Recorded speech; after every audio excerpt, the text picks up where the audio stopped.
Dark Sleep Radios brings you another real-life encounter from the skies. Today's story comes from Ryan, a private pilot in training near Cedar Rapids, Iowa. It was a routine flight on a clear day. Blue skies stretched out endlessly, visibility was good, and a light breeze blew from the southeast. Ryan was flying a standard Cessna 172. Nothing fancy, just a training aircraft with basic instruments. He'd already completed several solo flights and was feeling confident about his navigation skills. The mission was straightforward. Head north for 40 miles, circle over a small town, then return. About 20 minutes into the flight, at 3,000 feet, something unusual happened. The tower's voice crackled through the radio. Cessna N-1245, radar contact. Turn left, heading 330 to avoid restricted airspace. Maintain altitude. Ryan acknowledged the instruction and began a smooth left turn. But when he looked out the windshield, something felt off. The sky was completely open. No clouds, no other aircraft, no landmarks. Just an endless blue canvas. The ground below looked normal, with green fields, roads, and rivers, but nothing explained the tower's warning. Then the radio went silent. Static replaced communication. Ryan tried switching frequencies, adjusting volumes, checking his instruments. The plane remained steady, altitude at 3,000 feet, airspeed at 90 knots. Everything seemed normal, except for the complete radio silence. He attempted to contact Cedar Rapids Tower repeatedly. "This is Cessna N-12345. Do you copy?" But only static answered. His heart began to race as the mysterious moment stretched on, leaving him wondering what was happening in the vast empty sky. My heart raced as I scanned the empty sky around me. Complete silence enveloped the cockpit. No radio chatter, no familiar frequencies. Something felt off. The horizon looked strange, not cloudy but distorted, like a heat haze was smearing the edges of reality. Colors seemed faded, as if viewed through an old, worn-out lens. When I glanced down at the GPS, everything looked wrong. The landscape below didn't match my previous flights. Roads were misaligned, and entire rivers had vanished. I remembered the restricted airspace warning and searched the endless blue for any boundaries. Nothing. A growing unease settled in my stomach. I tried to rationalize it. Maybe a radio glitch, a tower communication error, some equipment malfunction. Then the radio crackled. A voice emerged, unfamiliar and distant, almost underwater. "Cessna N-12345, you are clear to resume course. Proceed as planned." I acknowledged immediately, relieved to hear something. As I adjusted my heading, the weird haze dissolved. Suddenly, the landscape snapped back. Roads realigned, rivers reappeared, colors brightening. Normal radio chatter returned, with the tower providing routine updates. Yet something lingered. That brief, bizarre moment felt like slipping into another reality. Landing without incident didn't erase the strange sensation of being watched, of briefly existing somewhere I shouldn't. Later, discussing it with my instructor and fellow pilots, they suggested atmospheric interference or solar activity. But their explanations never quite satisfied the persistent feeling that something unexplained had occurred. The highway past the old missile test site near Fort St. George is a stretch I know well. My name's Mark, and I live in a small town just over the ridge. Nothing fancy, just quiet enough to keep your head down. That night, I was driving home late after a factory shift, my mind drifting to the weekend ahead. It was an unusually still night, the kind of silence that presses against your ears. The road was mostly empty, with just a few trucks passing now and then. No houses nearby. The kind of place where nothing weird is supposed to happen. Halfway through the stretch, about 0 miles past the last gas station, something strange occurred. I was going around a slight curve when my windshield suddenly lit up with an intense green glow. It was bright, like a massive neon sign had been switched on right in front of me. The light washed over the entire dashboard and reflected off the side mirrors.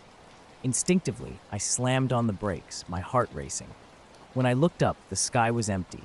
No headlights, no airplanes, no flashing lights anywhere. Just black with a scattering of stars and a faint orange glow from the distant town. I rubbed my eyes, thinking maybe something on my windshield had caught the light, a reflection from a street lamp or taillights. But the road behind was empty and silent. The old radar dishes and concrete bunkers of the test site stood barely visible in the darkness.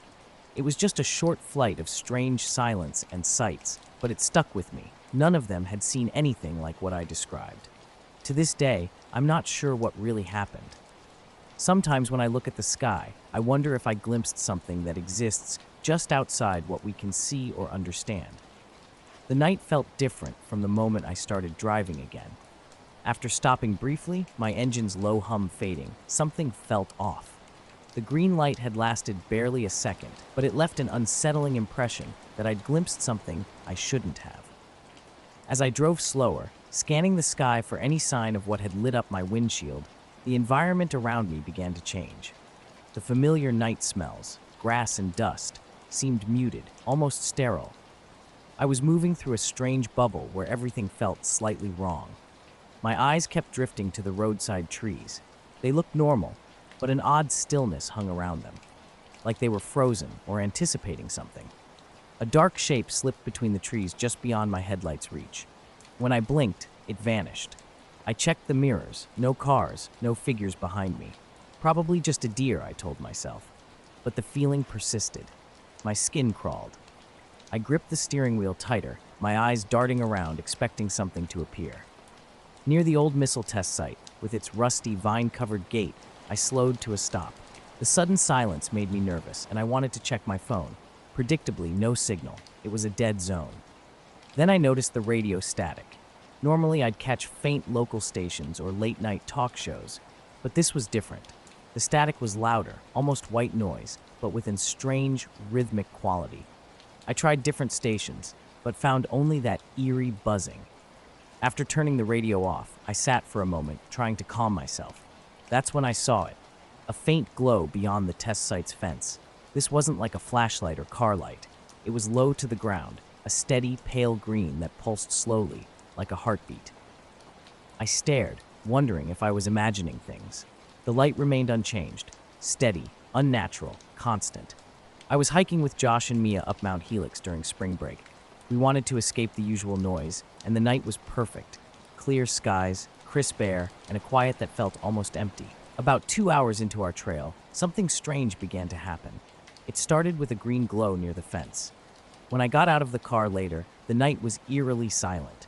No crickets, no rustling leaves. My footsteps on the gravel sounded unnaturally loud. I walked toward the light, which seemed to come from the ground itself, not from any equipment or building. Crouching down, I saw nothing unusual, just dry dirt and scattered leaves. Then the temperature dropped dramatically. Not a breeze, but a sudden bone-chilling cold that made my breath visible. My skin prickled and my hands went numb. Something invisible held me in place. Without warning, the light vanished. The night sna peeped back to normal. Stars reappeared, temperature rose, and familiar sounds returned. A knot tightened in my stomach as I went back to the car, locked the door, and started driving faster, eager to leave. In the rearview mirror, I kept seeing a tall, thin silhouette near the fence, but each time I blinked, it disappeared. By the time I reached town, the radio crackled back to life, and my phone regained signal. The green light, the silence, the chill, all seemed like a bad dream. I didn't share the experience immediately. I wasn't sure what I'd witnessed or if I'd seen anything at all. But the memory lingered. The sudden green flash, the pulsing ground light, the unnatural silence. Now, when I drive that route at night, I feel watched. Sometimes, when the wind is just right, I hear a low hum in the distance, like an echo of something that shouldn't exist. The whole experience stayed with me, a persistent mystery that defied explanation. We were hiking along a dark trail, stepping carefully over roots and rocks as the path curved around the ridge. Far below, city lights spread out, creating an illusion that the world simply ended at the horizon. The glow of streets and buildings faded into distant hills. During a quick water break, we paused to take in the view. The valley seemed peaceful at first, with only a low background noise. I initially assumed it was just typical night sounds, insects buzzing or wind rustling through pine needles. But gradually, the sound changed. The hum grew louder and sharper, clearly mechanical in nature. Josh stopped and tilted his head. "That sounds like a jet engine," he said. Mia swept her flashlight across the sky, agreeing it was strange to hear such a sound so far from any airport. We looked up, expecting to see an aircraft, but the sky was completely empty. No lights, no movement, nothing. Yet the sound remained constant, as if an invisible jet engine hovered directly above us, perfectly stationary and unnervingly loud. We continued walking, trying to make light of the situation. We joked about secret military aircraft or experimental planes, more confused than scared. I scanned the surroundings. No unusual lights, no signs of anything out of the ordinary. The forest stood eerily still, normal night sounds completely silenced by the persistent mechanical roar. Suddenly, Maya halted and pointed her light toward a cluster of trees about 50 feet off the path. "Did you hear that?" she whispered. A faint rustling sound, like branches scraping together, but somehow unnatural. "No animal I know makes a noise like that," she added. Josh checked his phone for a signal. Nothing. We listened intently, but the jet sound overwhelmed any other potential noises. Then, abruptly, silence.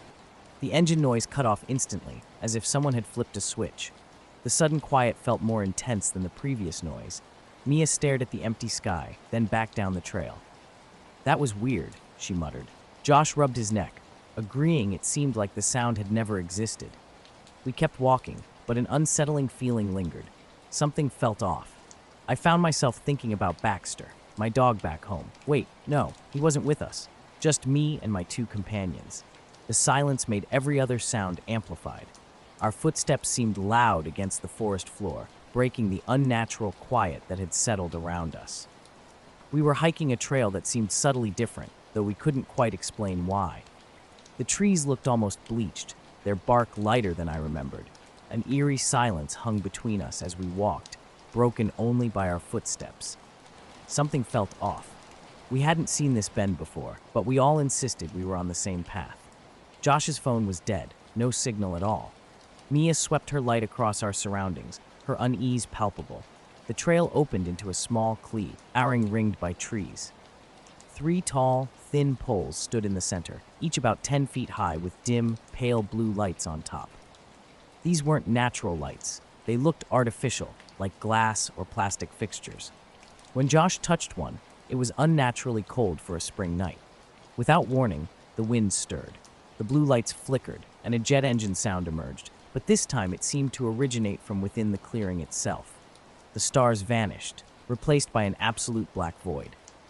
Our headlamps failed, their light swallowed by an impenetrable darkness. The ground vibrated beneath our boots. The pole lights pulsed like a heartbeat. Something compelled me forward, a strange energy that made me feel simultaneously hot and cold. Then, just as suddenly, everything stopped. The sound, the vibration, the lights all disappeared. Stars returned. The poles were gone, leaving only dirt and scattered pine needles as if nothing had ever been there. Mia broke the stunned silence.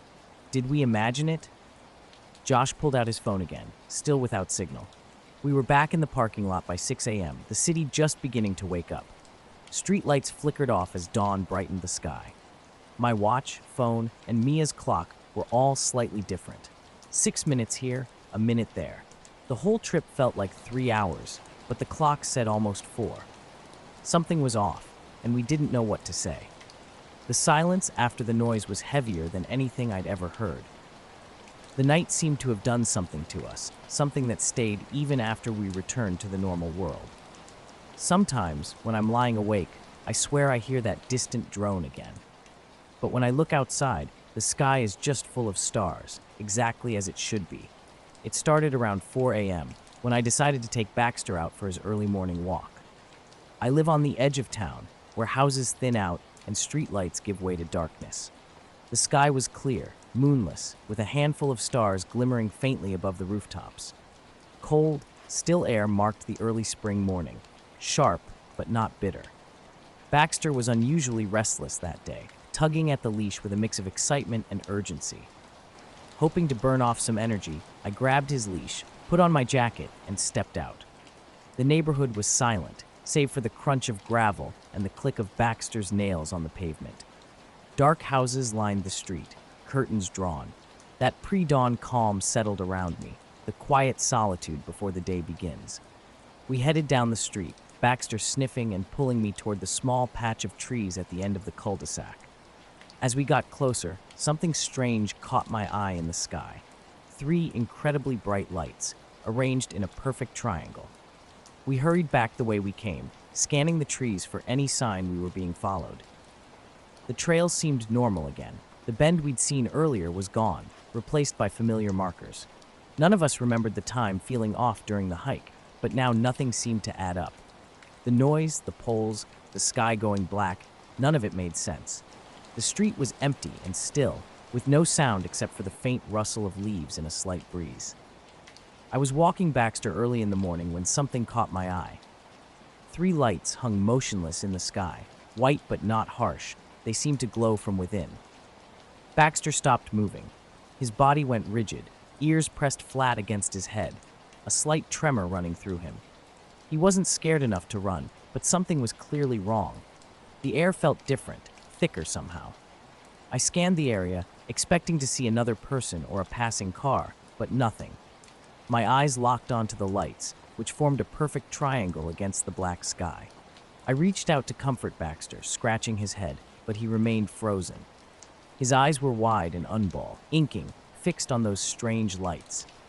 I tried to rationalize what I was seeing. Maybe it was a reflection, a drone, or a radio tower.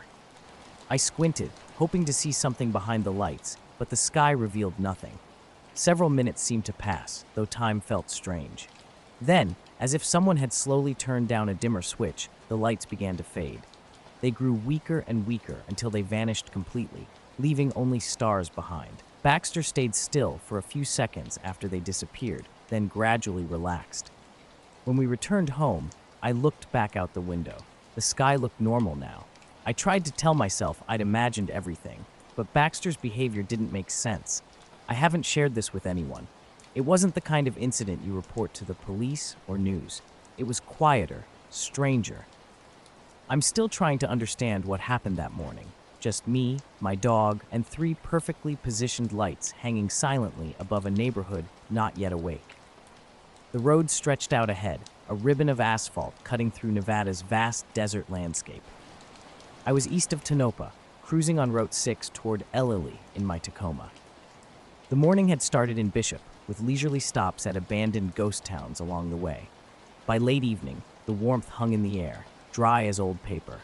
Hours of driving had settled into a familiar rhythm. A low podcast played on the stereo, helping me stay alert on this lonely stretch where no other vehicles had passed for nearly 3/4 of an hour. My eyes stayed fixed on the road ahead, scanning the monotonous terrain of sagebrush and empty silence. That's when I noticed it, a steady red light off to my left. At first, I assumed it was a radio tower or weather station, the kind of blinking marker you'd see on cell towers. But something felt different. This was BLM land, nothing but rocks and emptiness for miles. Curiosity pulled me to slow down, leaning across the steering wheel to get a better look. The light remained constant, hovering low, maybe 20 or 30 feet above the desert floor. It maintained the exact same position relative to my truck, as if tracking my movement along the curving road. Then it moved. Not quickly, but with an unsettling smoothness. The light rose vertically, like a perfectly controlled balloon or drone, climbing straight up. After reaching perhaps 200 feet, it simply vanished. No fade, no gradual dimming, just gone. Something compelled me to pull over. Gravel crunched under my tires as I rolled onto the shoulder, leaving the engine running. I wasn't scared exactly. More, unsettled. Like a witness to something not meant to be seen. I killed the podcast, rolled down both windows, and sat in darkness. The silence was complete. No wind, no insects, no distant sounds. Just heat and stillness. Almost unconsciously, I retrieved my flashlight and stepped outside. The night sky blazed with stars. The Milky Way spread across it like a cosmic brushstroke. I swept my flashlight toward the spot where the mysterious light had been, searching for any trace, any explanation.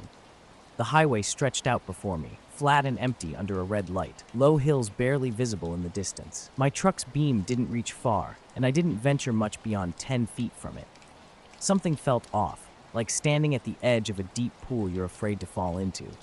A strange static began crackling through the radio, even though I hadn't touched the dial. The stereo was caught between stations, a low white noise barely audible under the engine's hum. I switched it off completely. The silence felt worse somehow. I got back in the truck, locking the doors almost unconsciously, and pulled onto the road.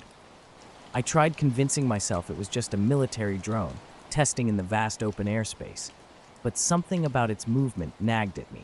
How steady it was, how it simply vanished. 10 minutes later, I saw it again, this time directly ahead. A faint, unblinking red light hovering just above the horizon. At first, I thought it might be a brake light from another vehicle cresting a hill, but the road was flat and I never seemed to get closer. As I slowed to 30 miles per hour, the light remained unchanged. I rubbed my eyes, wondering if it was a windshield reflection. Suddenly, the single light split into two, positioned about 50 feet apart, perfectly still. No blinking, no movement. I stopped completely in the middle of the highway, hazard lights clicking. The two lights began rising together, synchronized and smooth. They ascended until they were nearly level with the stars, then blinked out one after the other. I sat frozen, my mouth dry, unable to comprehend what I'd witnessed. No sound, no wind, no explanation. The rest of the drive to Ellerly was tense. I gripped the wheel tightly, constantly checking the rearview mirror. The radio stayed off, windows sealed. The stars seemed unnaturally bright. Shadows on the road looked distorted, as if the moonlight was bending in impossible ways. When I finally reached town, I was still shaken, unable to make sense of what had happened. Night had settled in, and I was standing at the kitchen sink, rinsing a coffee mug when the lights first flickered. Everything went dark, then back on, then completely black. It wasn't stormy or windy, just a calm, clear early March evening around 9:15 p.m. The temperature had dropped, but the sky remained clean and dry. I live about 10 miles outside Fairview in eastern Tennessee, where houses are spread out and cell signals disappear quickly. We rely on well water and propane, with no natural gas lines. Power outages happen often out here, maybe a blown transformer or a curious raccoon. So initially, I didn't think much of it. 12 seconds later, everything powered back up. The fridge made its familiar clunk, the porch light glowed through the window, and the baseboard heater hummed to life. I glanced at the microwave and stove clocks, both blinking 12. My first instinct was to check the breaker box, which looked normal. I reset the clocks and went to let the dog out. Minutes later, I passed the old wall clock in the hallway, an antique from my grandfather with actual gears and a wind-up key. I hadn't touched it in months, but it was ticking. More surprisingly, it read 9:34. My phone showed 9:30. I assumed I'd forgotten to adjust it after a previous power outage.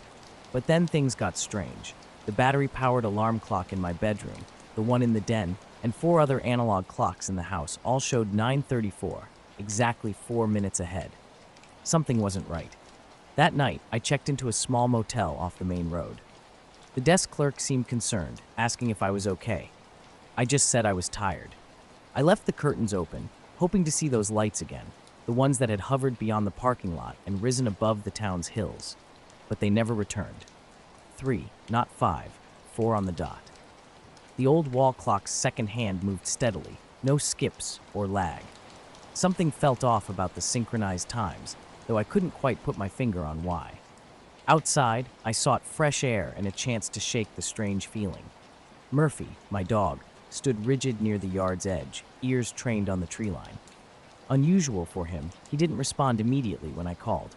When he finally approached, he moved slowly, cautiously, as if unsure of his surroundings. Crouching down to pet him, I noticed an eerie stillness. No night insects chirped, no rustling came from the woods, just absolute silence. Back inside, I poured a small bourbon and settled into the den, flipping on the TV for some background noise. The local news wrapped up without mentioning any unusual events. About Tay, and minutes later, a low, muffled hum emerged from the back of the house, almost like a distant generator, but not quite. I knew I didn't own a generator, and my nearest neighbor was a mile away. Walking down the hall, the sound grew clearer near the guest bedroom. A pulsing noise, rhythmic and mechanical, like a far-off truck engine revving and winding down, but too precise to be natural. I opened the blinds. Nothing. The porch motion light remained untripped when I stepped outside. The sound vanished instantly. The yard looked unchanged, scraggly grass, the broken bird feeder swinging from a branch near the shed. Yet something felt wrong. The woods seemed to watch me, an inexplicable sense of being observed. I locked the door behind me and checked the clocks again, still 4 minutes fast. Attempting to document the strange clock discrepancy, I tried recording a video comparing the microwave and wall clocks. My phone abruptly shut down, full battery, no warning. It wouldn't restart until plugged in. Then I noticed the living room light pulsing, not flickering, but beating like a slow, steady heartbeat. Bright, dim in an unsettling rhythm. The hum started again, pulsing in sync with the light, like they were somehow connected. I sat on the edge of the couch, staring at the blank TV. Suddenly, footsteps echoed from upstairs, except I don't have a second floor. The sound came directly above the den, 5 or 6 distinct steps, slow and heavy, like someone walking across wood. Heart racing, I stood and listened.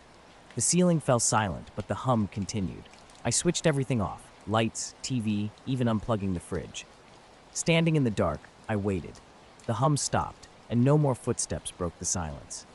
Nearly until 1 in the morning, I searched the yard with a flashlight, finding nothing unusual. When I returned inside, all the clocks showed 4 minutes ahead of my phone's time. The next day, I drove into town. The power company reported no outages, and my neighbors hadn't experienced any power issues or clock anomalies. A week later, I removed the wall clock's back cover, expecting to find a mechanical problem. The gears looked fine, clean, and untouched. It hadn't been wound in months and shouldn't have been ticking at all. Yet when I let it run, it kept perfect time, always 4 minutes ahead. Sometimes I still hear the faint, distant hum at night. Murphy, my dog, sits by the back door, staring into the trees, listening intently without barking. The clock never jumps again, but it remains perpetually 4 minutes fast. Last fall, in mid-October, I was about 10 miles southeast of Groom Lake. Not on the base, I'm not that reckless, but on BLM land outside the perimeter. The conditions were perfect, dry, no wind, mid-40s at night, ideal for a time-lapse. I'd driven up from Alamo around sunset in my old Tacoma, taking the dirt trail off Mailbox Road. I parked near a rocky outcrop with a clear view of the western horizon. It was remote, no headlights after dark, no towers, no fences. Just sagebrush, gravel, and empty sky. About 50 yards from the truck, I set up my Sony A7 on a slider rig, pointed northwest. I was out capturing the night sky. My camera set to shoot 1 frame every 10 seconds with a portable battery pack that would keep me going all night. The goal was to catch the Milky Way's rotation over the ridgeline, maybe even spot a satellite or meteor if luck was on my side. Around 8:45, the stars emerged crystal clear. No planes, no noise, just the soft chirping of crickets and the rhythmic click of my shutter. Stretched out on my sleeping pad beside the tripod, I let my eyes adjust to the darkness. The Big Dipper hung high, Mars nestled low over the hills, and Orion began climbing up behind me. Sometime after 11, I wasn't watching the time. A single light caught my attention. It eared low on the ridge, unlike any plane. No blinking, just a steady white dot, brighter than a star, about the size of Venus on a clear night. Slowly, it rose to maybe 5 degrees above the ridge and simply hovered. I sat up, watching intently. My camera continued shooting behind me. At first, I thought it might be a drone, but something was off. No sound. Absolutely none. Not even the faintest whisper of rotor wash. I know drones, I fly one for work, and they always make noise, even from a distance. This was different. For about a minute, it hung motionless. Then, without warning, it split cleanly. 2 smaller lights peeled off horizontally, one left, one right. All 3 maintained a perfect equidistant triangle for a few seconds. The left light began moving north slowly and smoothly, while the right drifted south. The original light remained stationary. Still no sound. I grabbed the camera, trying to steady my hands as I pointed it manually. The screen revealed all 3 lights with stunning clarity. No strobe, no navigation lights. These weren't stars or planes. The movement was too precise, too deliberate.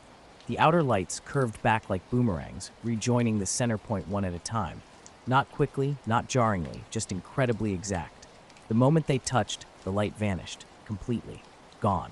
I stood frozen, not breathing, listening. No wind, no insects, just the faint tick of the camera's time-lapse. No sonic boom, no fade, no departure. It simply disappeared. I kept the camera running for another 2 hours. Nothing else appeared. The next day in Alamo, I downloaded the footage, still processing what I'd witnessed. Last March around 2:30 in the morning, I was out in the backyard running test shots with my Skywatcher mount and new ASI camera.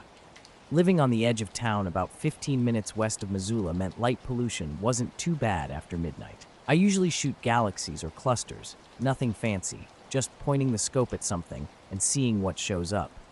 That night, I had the scope aimed near Ursa Major, trying to frame M109. Conditions were decent. No moon, minimal haze, just a bit of wind. I was mostly adjusting focus and dithering settings while the autog guiding held steady and the camera feed remained clean. Around the third frame, something flickered across the lower right corner of the preview window. A brief blip that moved, unlike a typical hot pixel. I initially thought it might be a satellite. They sometimes cut across frames, leaving diagonal streaks. But when it appeared again about 10 seconds later from a different angle, I paused and rewound the buffer. I transferred the footage to my laptop and played it back at 24 frames per second. Most of the sequence showed stars, drifting clouds, maybe a shooting star. Then at frame 979, a light appeared. By frame 985, it split. Frames 1002 through 1011 revealed 3 lights in formation. By frame 127, it was a single light again, then gone at frame 1030. Checking the XF data showed no exposure glitches or light leaks, just clean frames. Slowing it down revealed the shapes held position between frames. No blur, no trails, just static. Perfect dots, then movement, then vanished. I showed Mike, my coworker who does drone mapping for ranchers, the footage. He leaned in, squinted, and asked where I shot it. When I explained, he simply handed the laptop back, muttering, "Could be heat mirage," which made no sense given the 4-degree night air. What sticks with me most was the silence. No wind, no animals, not even the crunch of gravel under my boots. Everything had gone still for those 10 minutes. I've returned to the same spot on different nights, set up the rig, watched the sky, but never saw it again. The night sky held an unexpected surprise.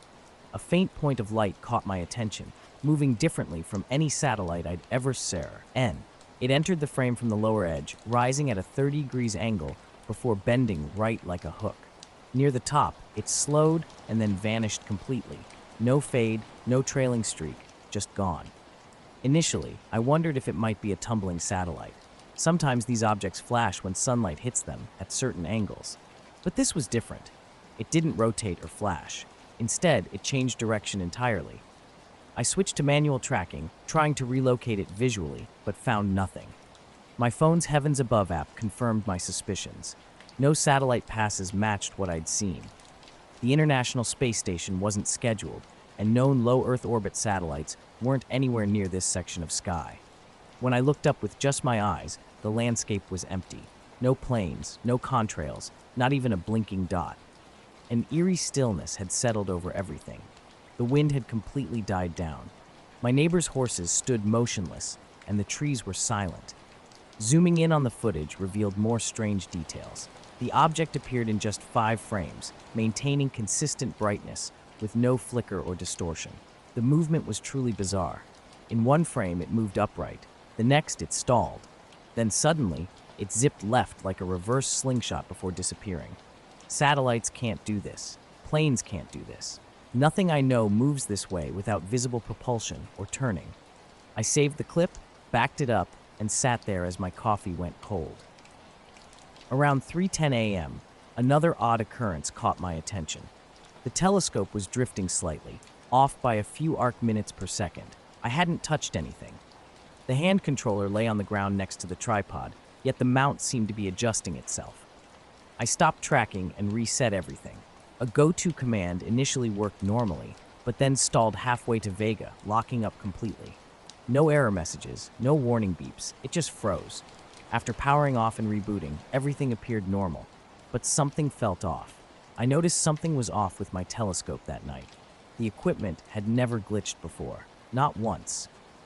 I'm meticulous about firmware updates, so a freeze like this was unprecedented.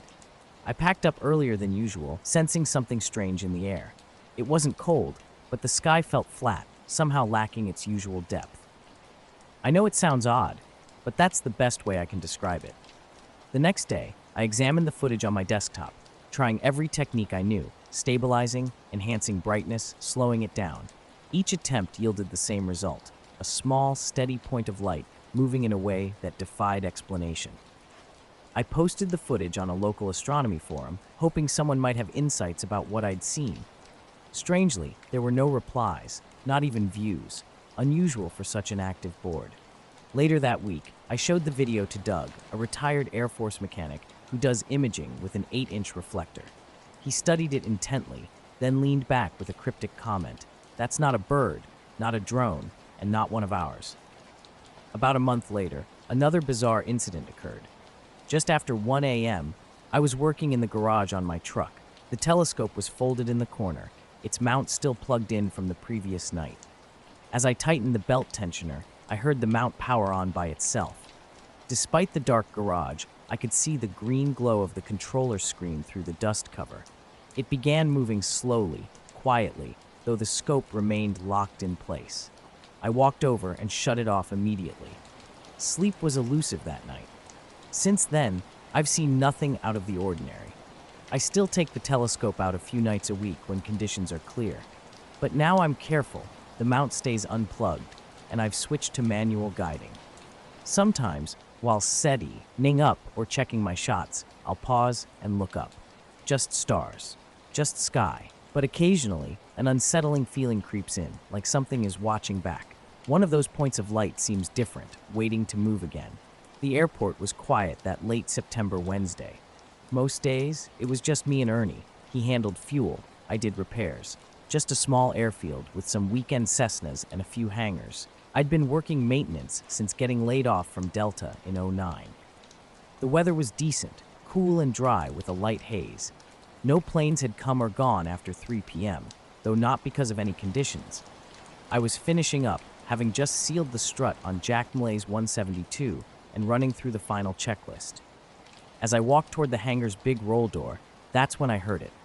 A low, pulsing hum, deep and rhythmic, like a diesel engine idling underwater. You could feel it more than hear it, the kind of sound that settles into your chest. At first, I thought maybe a nearby farm was running an old generator, with sound bouncing off the hills. But this was different. The noise was coming from directly overhead. I stepped onto the tarmac and looked up through the haze. Nothing. No clouds, no planes, not even birds. Just a pale sky turning orange near the horizon. The moment my boots hit the pavement, the sound stopped. Completely. No fade. Just gone. An eerie silence followed. No wind, no bugs. The kind of quiet that feels expectant, like something's about to happen. I walked around, checking behind the building and the equipment shed. Everything was silent. The next day, Ernie mentioned the security lights had tripped around 1 a.m. He suggested it might have been a coyote. But when I checked the video feed, something was off. Between 12:57 and 1:04, there were 7 minutes of pure black. Not static, just absence. Like those 7 minutes never existed. Our system was old, but it usually worked fine. It could catch rabbits hopping across the grass, but this stretch of footage was just gone. When I told Ernie about the sound, he shrugged it off. Maybe a silent military pass, he said, but even low passes leave radar traces or contrails. This was different. The airfield was quiet, almost too quiet. Something felt off, but I couldn't quite put my finger on it. That night, I was working late on an old Piper Cub, fixing a wiring fault. When I finally looked up, the skylights had dimmed, and I realized it was already 7 p.m. I stepped outside and listened. The stillness was unsettling. Looking up, I noticed something strange about the sky. Directly above the airfield, a patch roughly the size of a football field was completely devoid of stars. Everywhere else was crystal clear, but this section was just black. No discernible shape, no light, just an empty void where stars should be. The longer I stared, the more wrong it felt, like staring into a hole in the sky. I blinked, rubbed my eyes, cleaned my glasses, but nothing changed. Then I felt it again, that low, slow hum. Not a sound, but a sensation deep in my chest. A thudding like a distant heartbeat, accompanied by a strange pressure in my ears, similar to rapid altitude changes. I walked back to the hangar, and the moment I stepped under the doorframe, everything stopped. The hum vanished, my ears cleared instantly. I stood there, arms crossed, trying to rationalize what I'd experienced. The next morning, Ernie arrived late. He'd been to the vet with his dog, who'd been acting strangely all night. She'd been whining, pacing, and constantly staring at the sky, growling at seemingly nothing. I kept quiet, not wanting to sound crazy. Later that afternoon, Brent flew in from Henderson to pick up some refurbished avionics. Just as he was leaving, he paused and looked up. "You guys doing balloon launches?" he asked. When I said no, he nodded, mentioning he'd seen a weird shimmer over the ridge, like heat haze, but cooler.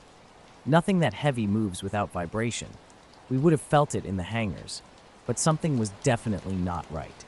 After he left, I stayed outside the hangar until dark, settling into a lawn chair with a thermos, watching the sky intently.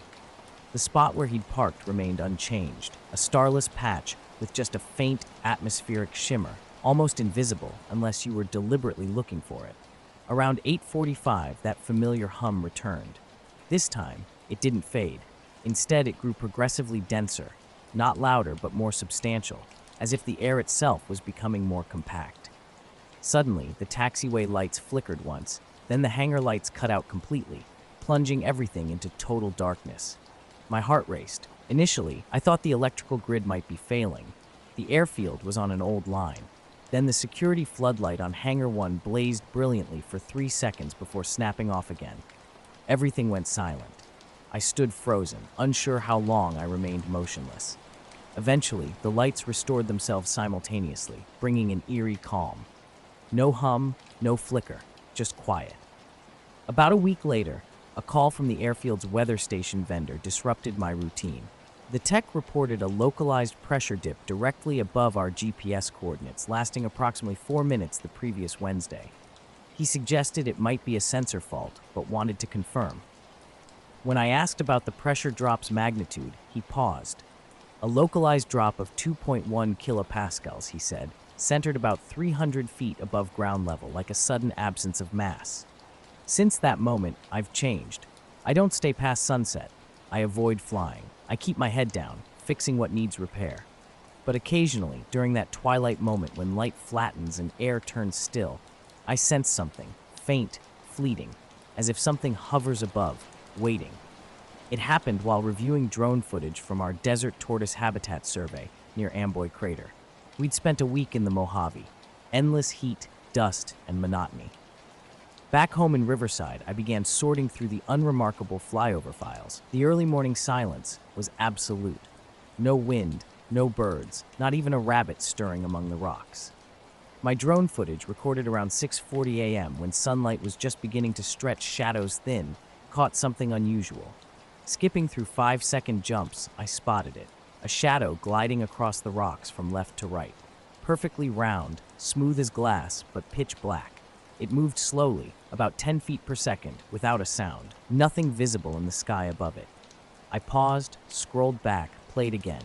A 20-foot wide circle sliding across the landscape. It didn't match the sun's angle or shape. This wasn't a drone, and definitely not our team's shadow. I checked the GPS timestamp, recorded during a solo flight, no other team members around. At first, I thought it might be a lens issue. I'd seen weird lens flares and digital glitches before. But this was different. The shadow actually passed behind a boulder, part of it disappearing and then reappearing on the other side. It had depth. It was interacting with the terrain. In the garage, I pulled out the drone, checking for scratches or lens bugs. Nothing. I ran the footage through another program. Still there. No errors. The next day, I called Heather about the flight logs. Casually, I asked if she remembered anyone flying over us that morning. She hadn't. Airspace was clear, no scheduled passes, too far from towns or bases for random traffic. Just us, tortoises, and sand. That night, rewatching the entire clip, I noticed something else. Just before the shadow entered the frame, a faint crackling noise, like distant radio static, barely audible on our drone's MEDI, ochre microphone. It lasted only a second or two, cutting out as soon as the shadow disappeared. 2 days later, I drove back alone. Maybe foolish, but I needed to see for myself. The GPS tag placed the drone over a dry wash, about 3 miles east of the crater in the mid-morning light. Something wasn't right, and I wanted to understand why. I hiked out under a cloudless sky, heat shimmering above the rocks. The exact spot from the footage looked normal. Same boulder, same wash. I walked the ground where the shadow had moved, finding nothing unusual. No burn marks, no impressions, no tracks. But the silence struck me as odd. The desert's never loud, yet this felt different. Dead silent. No wind, no bugs, not even distant plane hums. It was like someone had muted the entire landscape. I paced around for about an hour, searching for signs, trying to rationalize what I'd seen as a weird glitch. Suddenly, a brief crackle broke the silence from the south, like a walkie-talkie switching on for half a second. I called out, "Silence." I waited. Still nothing. As I started walking toward the sound, a strange tightness gripped my chest. Not pain, just an inexplicable pressure, as if the air had grown heavier. I turned back to the truck. At home, I kept the footage to myself. I watched it repeatedly, maybe 50 times over the next few weeks. Once, I showed my brother, who'd worked with survey drones up north. He squinted, scratched his chin, and simply said, "That's not from your drone," then handed it back without further comment. A month later, while organizing clips from a Barstow trip, my stomach dropped. Another early morning flight, similar terrain. At the video's end, the drone camera stuttered. Not a glitch, but a sudden dip. A round shadow swept in from the top left. Just a corner this time, maybe 5 feet across. Same shape, same movement. Gone before the drone completed its pass. I checked the logs. No scheduled air traffic, no other drones. This was a separate trip over 60 miles from the first, different team, different week. I'd only just noticed. Driven by curiosity, I started combing through older footage, anything from early morning light. 2 more clips emerged, one from Arizona, another near Ridgecrest. Strange audio static, sudden camera drops. No visible shadows, but the pattern was unmistakable. Silent warnings, brief crackles, tiny gimbal dips. I never mentioned these in any reports. Some questions are better left unasked. This work is how I pay rent. I can't exactly tell people I'm chasing weird shadows across the desert. Last week changed everything. We were testing a thermal rig near Goffs, rocky terrain stretching out around us.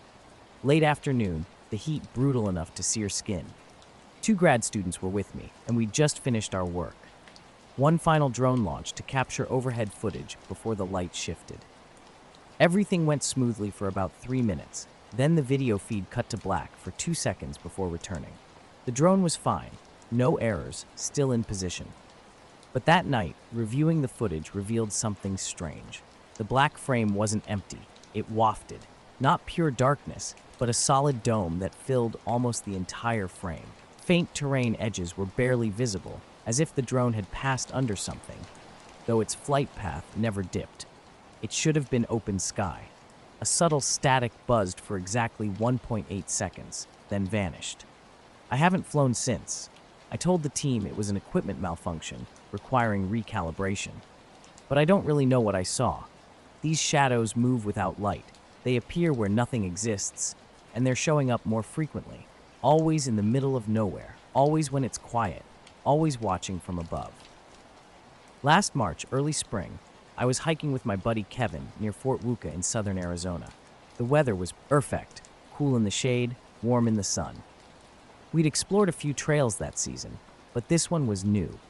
Just outside the restricted zone, technically public land, but incredibly remote. Kevin loves getting close to fences, checking out signs without touching them. Just appreciating the vibe, I guess. We parked off a dirt service road around 10:30 in the morning and hiked about 3 miles before stopping for lunch. No cell service, which was expected. Kevin had downloaded offline maps, and I carried a Garmin as backup. We sat on a rocky ridge overlooking a long wash. The landscape was empty, chaparral, low brush, occasional mesquite. The Dragoon Mountains were visible on one side, the base perimeter distant on the other. After lunch, an unusual silence descended. No wind, no bugs, eerily quiet. The sun was high, but the air felt strangely thick, like the moment before a monsoon, only the sky was clear. We were packing up when our electronics suddenly went dead. My Garmin screen went black, and Kevin said his phone had died too. Not just battery, but completely unresponsive. We pulled out backup devices. Kevin's emergency flip phone was lifeless. No power, no flicker, no restart logo. We tried our watches, my pocket flashlight, Kevin's old Nikon camera. Nothing worked. Then came a sound, low, barely audible, but deep, more like pressure than noise. a low hum that rolled in waves. I asked Kevin if he heard or felt it. He just nodded. We stood motionless, waiting for something to pass. After 5 or 6 minutes, it stopped. Almost immediately, Kevin's phone buzzed and my Garmin lit up. Everything returned to normal, as if nothing had happened. We laughed it off initially, thinking maybe it was solar interference. Checking our phones, we found the time was correct and battery levels unchanged. But something was different. Kevin noticed new photos in his gallery, photos he hadn't taken. 8 images, time-stamped between 12:41 and 12:46, matched the period when our devices were offline. The first few were blurry sky shots taken from an odd angle. One showed Kevin's shoulder and neck from behind. Another captured the dirt and part of my boot. The final image was a wide shot of us from above. We stood about 15 feet apart, facing opposite directions. Kevin was adjusting his backpack, and I had my hands on my hips. The photo looked like it was taken from slightly higher ground, capturing our entire scene in an unexpected moment. We were hiking along the trail when something strange happened. Kevin and I both noticed new photos in our phone galleries that we didn't remember taking. They were blurry and didn't make sense. One shot showed Kevin walking ahead of me on a trail that curved through a narrow canyon, a path I was certain we hadn't taken. We stopped and carefully examined the images. The timestamps seemed correct, but we hadn't been using our phones during that time. Kevin grew silent and zoomed in on a sky shot. A small white smudge in the upper left corner caught our attention. It wasn't just lens flare, it had a distinct oval shape, vertical and slightly off-center. We tried recreating the photos, attempting to match the angle and capture the same sky patch, but nothing aligned. Checking the metadata revealed something odd. The GPS tags were completely blank. Every other photo from our trip had coordinates, but these mysterious images had empty location fields. Unnerved, we started heading back. Halfway to the car, I checked my Garmin and noticed we were half a mile east of where we should have been. The terrain looked similar, but not quite right. Rock formations and scrub patterns seemed slightly off, like a nearly perfect copy with subtle differences. When we reached the car, everything returned to normal. Our phones worked, the car started without issue, and no new photos appeared. Later that night, Kevin called Ed with more weird details. He couldn't upload the photos to his laptop. They would open on the phone, but not transfer to the computer. Emailing or sending screenshots failed repeatedly, with messaging apps crashing each time we tried. The following weekend, we returned to the trailhead, determined to find the exact spot where this strange experience occurred. But we couldn't locate it. The ridge and wash were there, yet nothing looked precisely as we remembered. I was driving across eastern Utah, heading toward Grand Junction after visiting a friend in Salt Lake. The night was mid-September, around 11:30, and I'd been on the road most of the day. I should have stopped, but I was eager to get home. Highway 191 south of Moab stretches out endlessly, straight, empty, with nothing but scrubland and red rocks in every direction. The windows were cracked because my car's AC was unreliable and the cool outside air kept me alert. My travel mug of gas station coffee sat between my legs and music played softly. That's when I first noticed the light just past Crescent Junction. A single white light behind me, not overwhelmingly bright, but sharp like a headlight, only positioned unusually high. Initially, I thought it was a truck or someone with distant high beams, but something felt off. The light behaved strangely. It remained constant in my rearview mirror. Same size, same brightness, same distance for over an hour. I tested it, slowing to 40 miles per hour to see if it would catch up. It didn't. I sped to 75. Still there, unchanged. At one point, I pulled onto the shoulder and waited with the engine running, expecting a vehicle to pass. Nothing happened. The light stayed exactly where it was. When I returned to the road, it reappeared within a minute, not gradually approaching, but suddenly present, as if it had been waiting at the same distance all along. I checked side mirrors, looking for reflections or something stuck to the rear window. Nothing. This wasn't a distant tower or aircraft. The light moved perfectly with the road's turns, always centered behind me. I turned off the music, focusing solely on driving. Only the wind through the windows and the low drone of tires on asphalt broke the silence. Past the Needles District turnoff, another oddity caught my attention. No bugs. Typically, night drives in this region meant a windshield splattered with insects. But not tonight.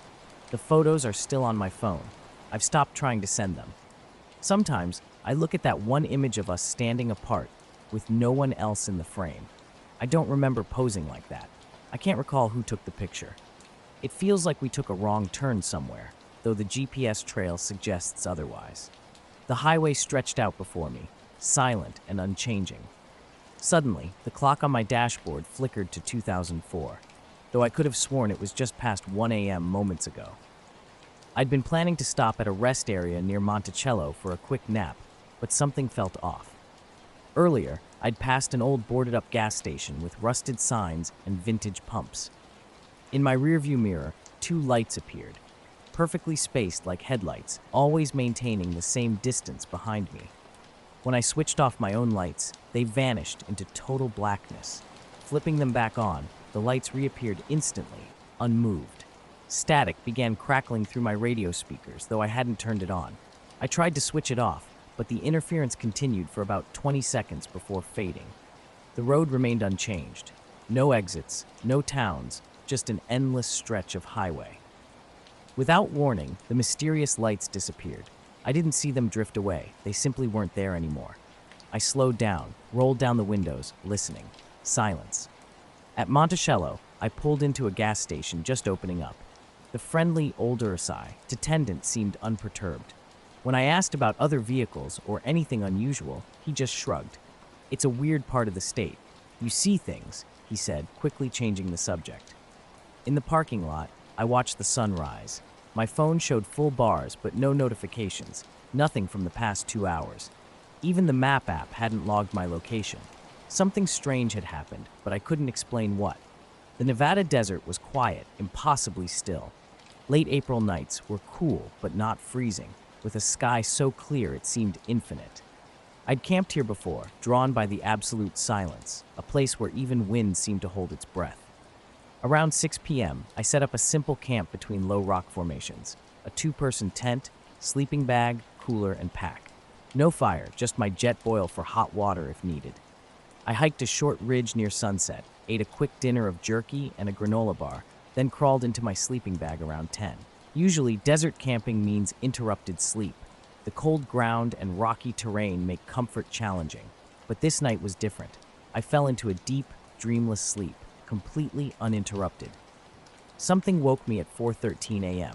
Not a sound, not a movement, just that strange alertness when your brain senses something's wrong before you're fully conscious.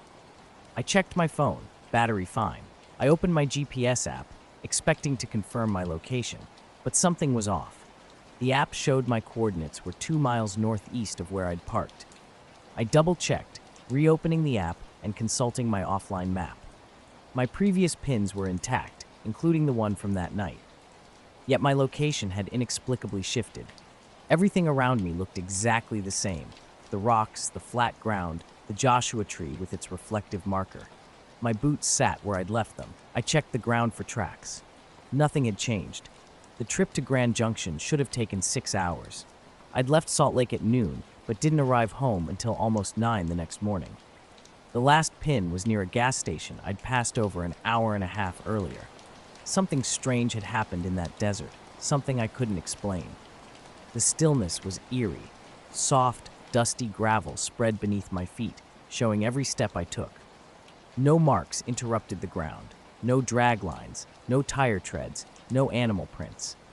Barefoot, I swept my flashlight in a slow circle. The air was completely motionless, and the stars hung just a bit lower as dawn approached. I walked a few yards out, checking for any signs someone might have passed through or moved my gear. Nothing seemed disturbed. Pulling on my boots, I opened the GPS again. The dot remained 2 miles northeast of my original marker. When I tried using the compass to retrace my steps, something felt off. I was certain I'd walked west, slightly northwest from my truck, yet the GPS told a different story. Eventually, I stopped trying to rationalize the situation and just listened. The silence was deafening. No crickets chirped, no wind rustled, not even the distant highway hum that usually fills background spaces. Then a strange sound emerged, a faint, pulsing hum high overhead. It didn't seem to originate from any specific direction, just hovering softly above. I killed my flashlight and scanned the starry sky. For 5 minutes, I waited for something to move or make a clearer noise. Nothing happened. The hum seemed to slip away rather than simply fade, in a way that defied normal description. Climbing back into my tent, I remained fully dressed, periodically checking the GPS. Its position never changed. As dawn approached around 5:30, I climbed a nearby ridge to get my bearings. The landscape was wrong. The road where I'd parked was nowhere close, and the terrain looked similar, but fundamentally different from what I remembered. The ridge I'd hiked at sunset had vanished, replaced by a landscape that mimicked but didn't match my previous location. I packed quickly, fighting to stay calm. Following the GPS route manually, it took nearly 2 hours to reach the road, each step feeling increasingly surreal. I worked the graveyard shift at a small convenience store on the edge of town. Nothing fancy, just the usual late-night stuff. Restocking shelves, watching the cameras, and hoping the quiet lasts. This happened a few months ago, maybe late spring when the days start getting longer, but the nights still feel cold and empty. It was just past midnight when I first noticed the light. Standing by the front window, wiping down the counter, I caught something blinking behind the tree line that borders the parking lot. A single red light, nothing like the usual car brake lights or street lamps. The weird thing was how steady it was, blinking on and off in the exact same spot every 10 seconds. I counted one blink, pause, like a metronome. At first, I thought it was a car parked just beyond the trees, maybe someone fishing or camping nearby. But the parking lot was empty, and the road out front was dead. I stepped outside, walked over to the edge of the lot where the trees started, trying to see through the branches. The light was too deep in the woods to spot anything else. No sounds, no movement, just the red blinking light glowing faintly between the trunks. I went back inside, thinking maybe it was some kind of hunting light or someone using a flashlight to signal. But the timing was too exact, too deliberate. It didn't feel random. The clock ticked on. Every 10 seconds, the light blinked again. I started timing it with my phone. 10 seconds, 10 seconds. Always the same. It didn't speed up or slow down. It stayed perfectly regular for nearly half an hour. I tried not to stare, but it was impossible. I kept watching it from behind the counter, feeling a strange mix of curiosity and something else. Later, I spotted my truck from a distance. It was parked exactly where I left it. When I got home, I checked the coordinates again on a full map. The spot I'd woken up in wasn't close enough to my camp to be explained by just wandering in the dark. And there were no trails, no service roads, nothing between the 2 points. Just open desert. I don't camp in that area anymore. I don't really have a reason. It's not like anything threatened me or chased me off. But something about that night felt like I was somewhere I wasn't supposed to be. Or maybe I was supposed to be there, and that's worse. Something felt tight in my chest, like a squeeze. The night was already strange before the light caught my attention. I tried calling my friend during a break, but no one picked up. A quick text about the blinking light went unanswered. Then everything changed. The light didn't move how I expected. No sliding sideways or jumping around. Instead, it shot straight up vertically, as if someone had flicked an invisible switch. Fast and precise, it cut through the dark tree line, climbing higher against the night sky until it disappeared completely above the clouds. No sound accompanied this movement. No engine hum, no crackling, no buzz, just a red dot rising like a silent flare, growing smaller until it vanished entirely. I stood frozen, uncertain whether I'd actually seen what I thought I saw. Blinking and rubbing my eyes changed nothing. The trees remained dark and empty. Who would believe such a story? A blinking red light that moves straight up and vanishes sounds like pure fiction. I returned to work, trying to focus, but the night felt fundamentally off. My eyes kept drifting to the window, scanning shadows and expecting something more.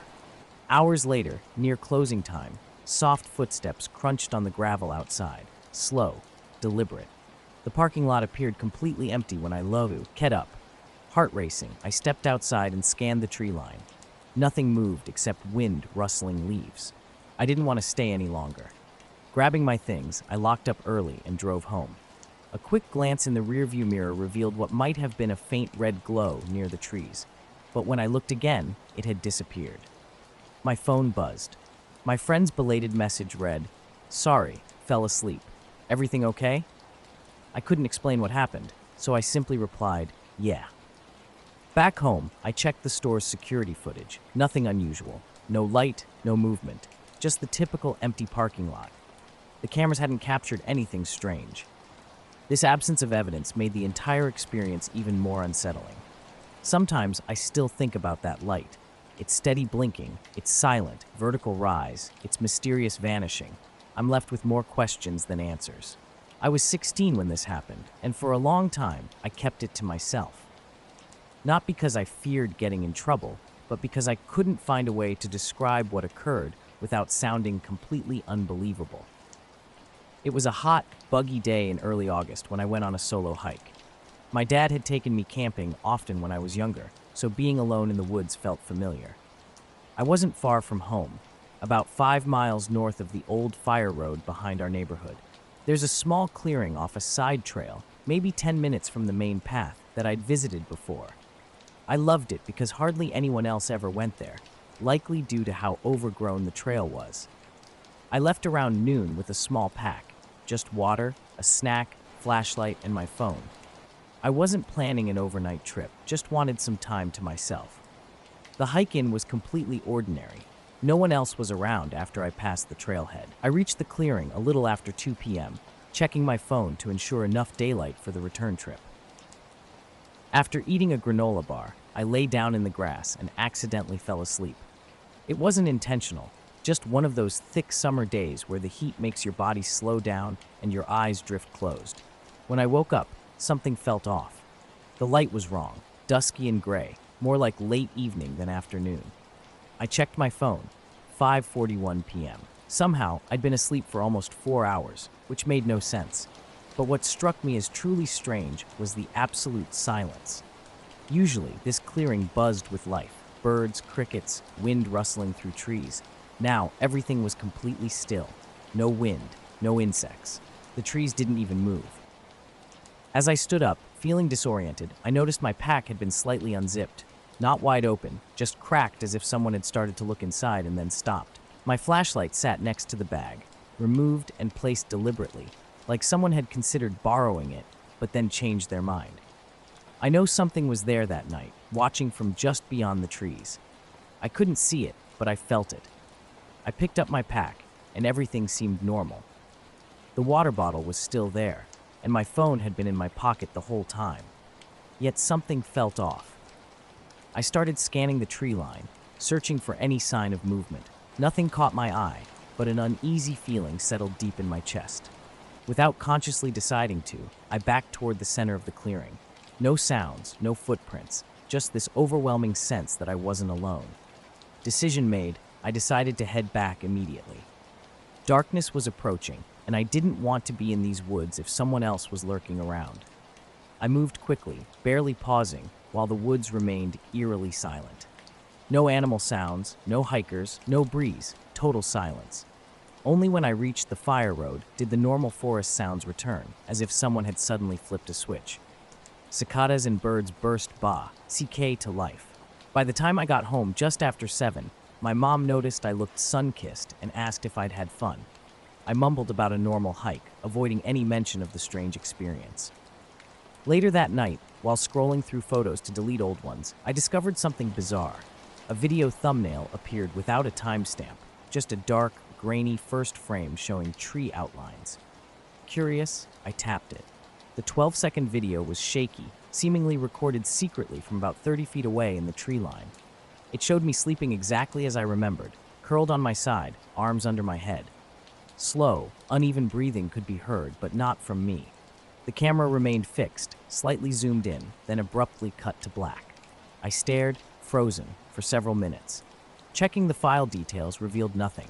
No date, no time, no GPS tag. Just a random file number that didn't match my other videos. It shouldn't have existed. A thorough check of my phone confirmed no other changes or strange files.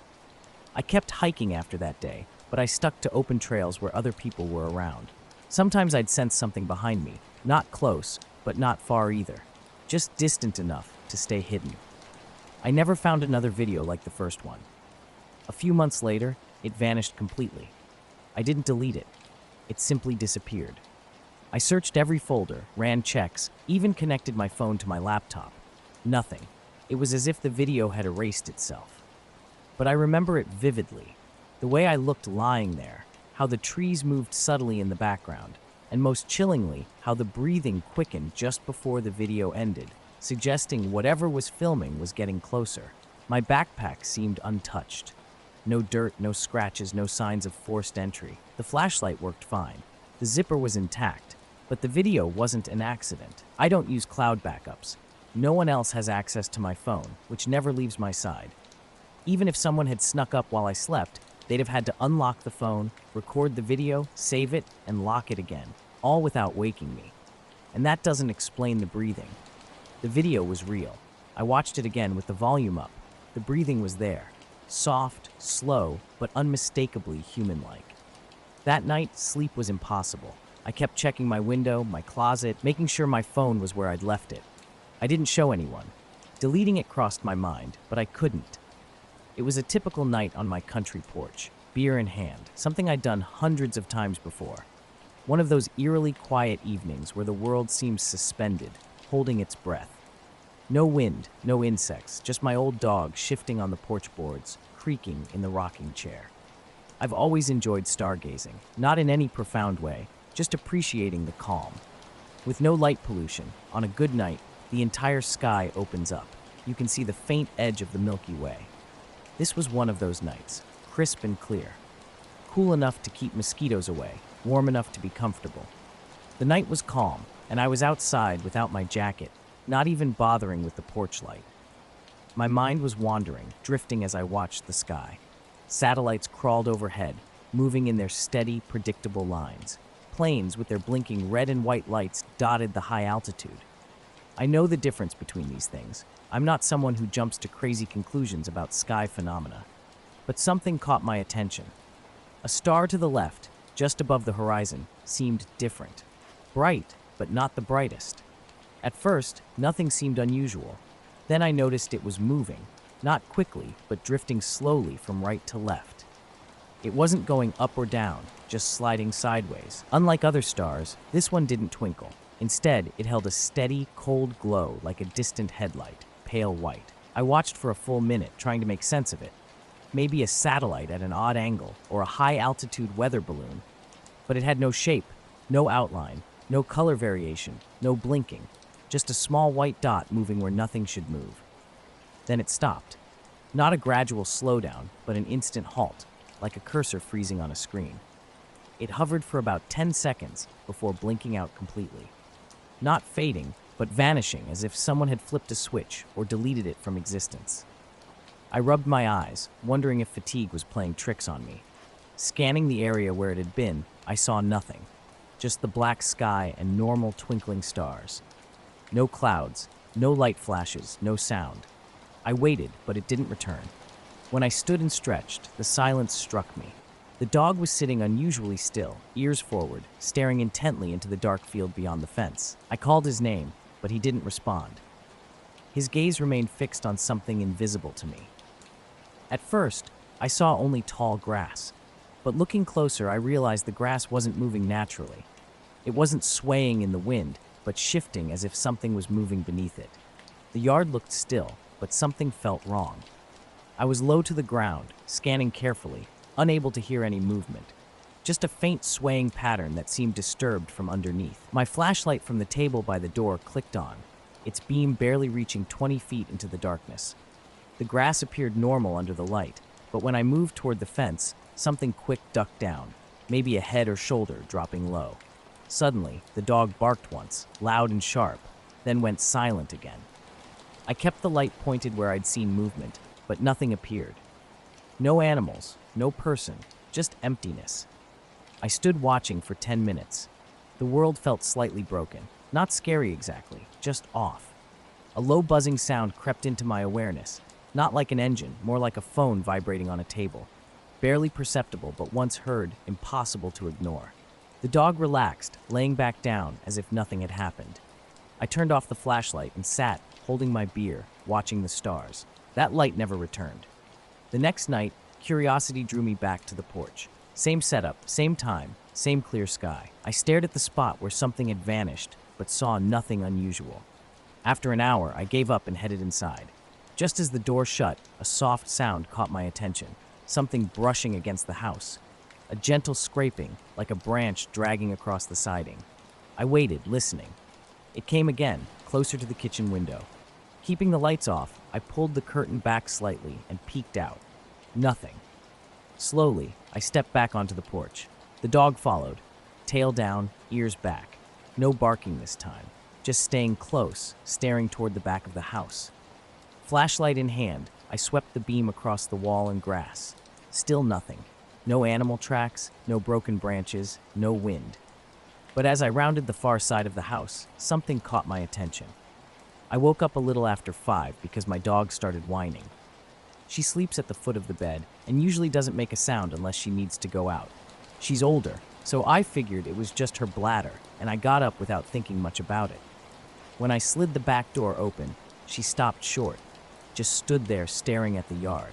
I gave her a little nudge, but she wouldn't budge. That's when I noticed the smell. Not strong, but sharp, like burnt plastic or something electrical. I stepped out onto the porch barefoot, thinking maybe the neighbors had burned something in a fire pit the night before, but the smell didn't seem to be coming from anywhere in particular. Then I saw the dust. It was pitch black, not like dirt or mulch or even ash. There was a spot on the lawn where the grass was flattened, just a perfect circle, maybe 4T across, not burnt, not discolored, just pressed down like something heavy had settled there. I touched the ground with my hand. The soil wasn't wet, but it felt cold, way colder than the air around it. I backed away, shining the flashlight around, but still nothing. That night, I didn't sleep much. Every sound outside kept me on edge. I kept thinking about that star blinking out, the grass, the movement near the fence, the buzzing. None of it added up. For the next week or so, I didn't sit on the porch, just didn't feel right. But I still looked at the sky through the window sometimes. Never saw that light again. A couple nights later, I did wake up to something strange. The digital clock by my bed was flashing like we'd lost power, but nothing else in the house was off. The fridge was humming. The porch light was still on. Only the clock was reset. I checked my phone for the time, and it was 3:42 a.m. I got up just to make sure everything was fine. The dog was at the back door again, alert, staring out into the dark. I flipped on the back porch light and looked out. And for a second, I swear I saw something standing at the edge of the trees, just tall and still. No features, just a shape. And then it stepped backward and vanished behind the tree line. I stood there for a long time before going back to bed. I didn't sleep after that. I haven't told many people about it. A couple friends, maybe. No one really knows what to say. And I don't know what to say either. It wasn't a dream. I wasn't drinking that much. It just happened. And I've been watching the sky a lot more since. The yard was eerily silent that morning. No birds chirped in the trees, which was unusual for that time of day. When I first stepped outside, something was immediately off. A fine black powder covered about a 10-foot circle in the center of the yard, with lighter streaks closer to the house. Faint smudges marked the porch steps, as if someone with sooty shoes had walked up and vanished. I touched the powder. It was dry and clung to my fingers like a fine dust, with no moisture or grit. The sky was overcast and barely light, completely still. My dog's behavior was strange. She backed away and hid behind the doorframe, something she'd never done before, not even during thunderstorms. I couldn't make sense of it. This was a suburban neighborhood with no nearby factories or construction sites that could explain such a deposit. If it had been from a fire, there would have been ash flakes or a distinct smell. This was different, too fine and uniform, almost like it had been deliberately placed. Around 6 a.m., I took some photos on my phone. The dust was tricky to capture, but I managed to show the contrast against the grass where it thinned out. I sent a picture to my friend Jenna and waited for her response. By 8:30, everything had completely changed. The yard looked perfectly normal. No black powder, no smudges, no dead patches. Even the grass had returned to its regular color. The porch steps, which earlier had clear sooty marks I'd planned to clean, now showed no trace of anything. My dog remained agitated, refusing to go outside. She paced, sniffing the air, and wouldn't touch her outdoor water bowl. I might have thought I'd imagined the whole thing, except the photos were still on my phone, proof that something very strange had occurred. I stood in the same spot where I'd left a boot print earlier, holding my foot up next to it. Nothing looked different. The ground seemed wiped clean, as if someone had meticulously removed every trace with tweezers. Sleep was out of the question after that. My laptop became my companion as I searched for explanations about black powder in yards. Volcanic ash fallout seemed the closest match, but we weren't near any volcanic regions. Other theories, mildew, mold, pollution, fell short. None explained how the mysterious substance could vanish within hours. Jenna's text arrived around 11, suggesting a busted transformer or exploded firework. She'd seen something similar after a substation blew during a storm. But we hadn't experienced any storms, and I hadn't heard any loud noises that night. My clocks were functioning normally, with no power interruptions. Throughout the day, I kept checking the yard. It remained pristine. The dog's behavior was odd. She tiptoed to the edge of the porch, urinating on the gravel instead of the grass. I walked barefoot across the lawn again, feeling only cool, slightly damp ground in the shade. Everything seemed normal. That night, I sat on the steps in darkness, waiting. The neighborhood was silent. Distant cars passed. Wind chimes tinkled a few houses away. My yard remained completely still. No wind, no insects, no movement. Even the trees stood motionless. A plane blinked slowly across the sky. Something about it felt significant, though I couldn't explain why. That nagging sense of a missed connection lingered. Just after 10, a brief light flickered over the fence, like a small mirror's reflection. I stood, scanning for a flashlight or someone in the woods, but nothing reappeared. The next morning, the dog barked sharply at the sliding door, not whining, but a clear, urgent bark. When I checked, something had changed. Jake and I were out on the lake late that night, our usual weekend escape. The water was like glass, stars so bright they seemed almost touchable. Our small motorboat was anchored far from shore, fishing lines cast, waiting for a bite. Nothing serious, just fishing, talking, hoping to catch some bass or catfish. The night was cold but not freezing. We both wore jackets, sitting on the back bench with our rods. Silence surrounded us, broken only by occasional bobber movements or soft fish nibbles. The boat creaked gently, our small ripples spreading out across the glassy surface. Jake went quiet, staring behind the boat. I followed his gaze, wondering if he'd spotted something, maybe a bird or jumping fish. Then we heard it, a splash, sudden and heavy, like something massive hitting the water right behind us. But something was wrong. No ripples spread out, no movement, just silence and that strange sound. It was bizarre, as if the water had made a noise without actually moving. I turned, scanning the dark water. No wake, no disturbance, nothing. Days later, I showed the pictures to a friend in environmental testing. He suggested industrial dust from the highway, but something felt off. The coverage was too precise, and its disappearance made no sense. Now, I walk the yard occasionally, searching for any trace. The grass looks healthy, no burn marks, no dead spots, but the dog won't go near it. She stays on the patio or goes out front. I haven't discussed it with neighbors. What would I even say? I still check the pictures. They're blurrier now, the black powder less distinct, but the boot print remains, same tread as my hiking boots. I haven't cleaned the porch. I'm just waiting to see if anything returns. We didn't say much, just listening to the strange sound. Jake and I sat motionless in the boat, a low droning noise coming from beneath us. It wasn't like any normal sound, not an engine, not insects, not wind. This was deeper, steadier, a vibration that seemed to resonate through our bones. The lake was pitch black. The moon had vanished behind clouds, making the water look endless and dark. Our only light was a small flashlight Jake kept on the boat's side. I swept the beam across the surface, searching for any sign of movement, but saw nothing. The sound remained constant, not changing in volume. It wasn't coming from any specific direction, just present, directly under us. Jake and I exchanged glances, his eye, as wide. We both heard it, this unnatural buzz that seemed to hang in the water. After several minutes, the droning stopped abruptly. No gradual fade, just a sudden silence that felt even heavier than the sound itself. I told Jake we needed to head back. We didn't discuss why, but we both wanted to leave. As Jake started the motor, something felt wrong. The water around us remained unnaturally still. No splashes, no wakes, nothing stirred. Normally, even the smallest movement would create some reaction, but the lake seemed frozen, like it was holding its breath. We moved slowly toward shore. Jake asked if I felt anything strange, like a presence watching us. I agreed, though it was hard to explain. It wasn't pure fear, but a sense that something was just below the surface, something aware of us, yet wanting to remain unnoticed. Midway back, the boat's GPS screen flickered and went blank for a few seconds. That's when my unease truly set in. Though it quickly returned to normal, the glitch added another layer of strangeness to an already unsettling experience. When we finally reached the dock, we were both silent, processing what had just happened. The Ridgeview weather station was about as isolated as it gets. Just me, a few computers, and various instruments perched on a remote hilltop overlooking the Shenandoah Valley.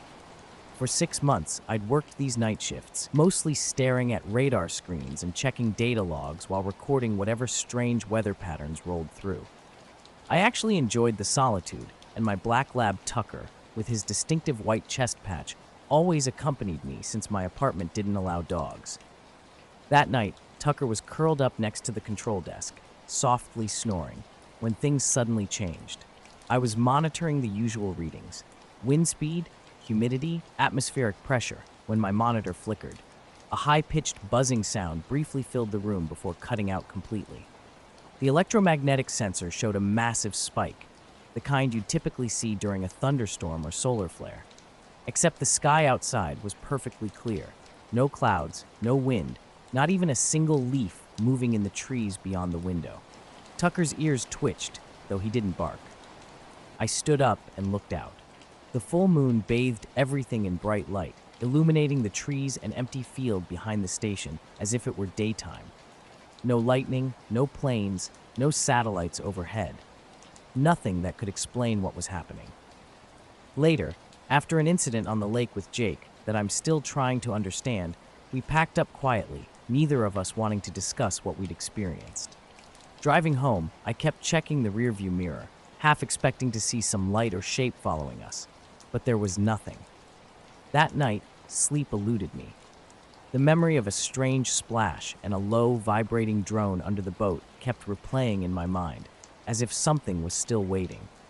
I haven't returned to that part of the lake since, and I'm not sure I will anytime soon.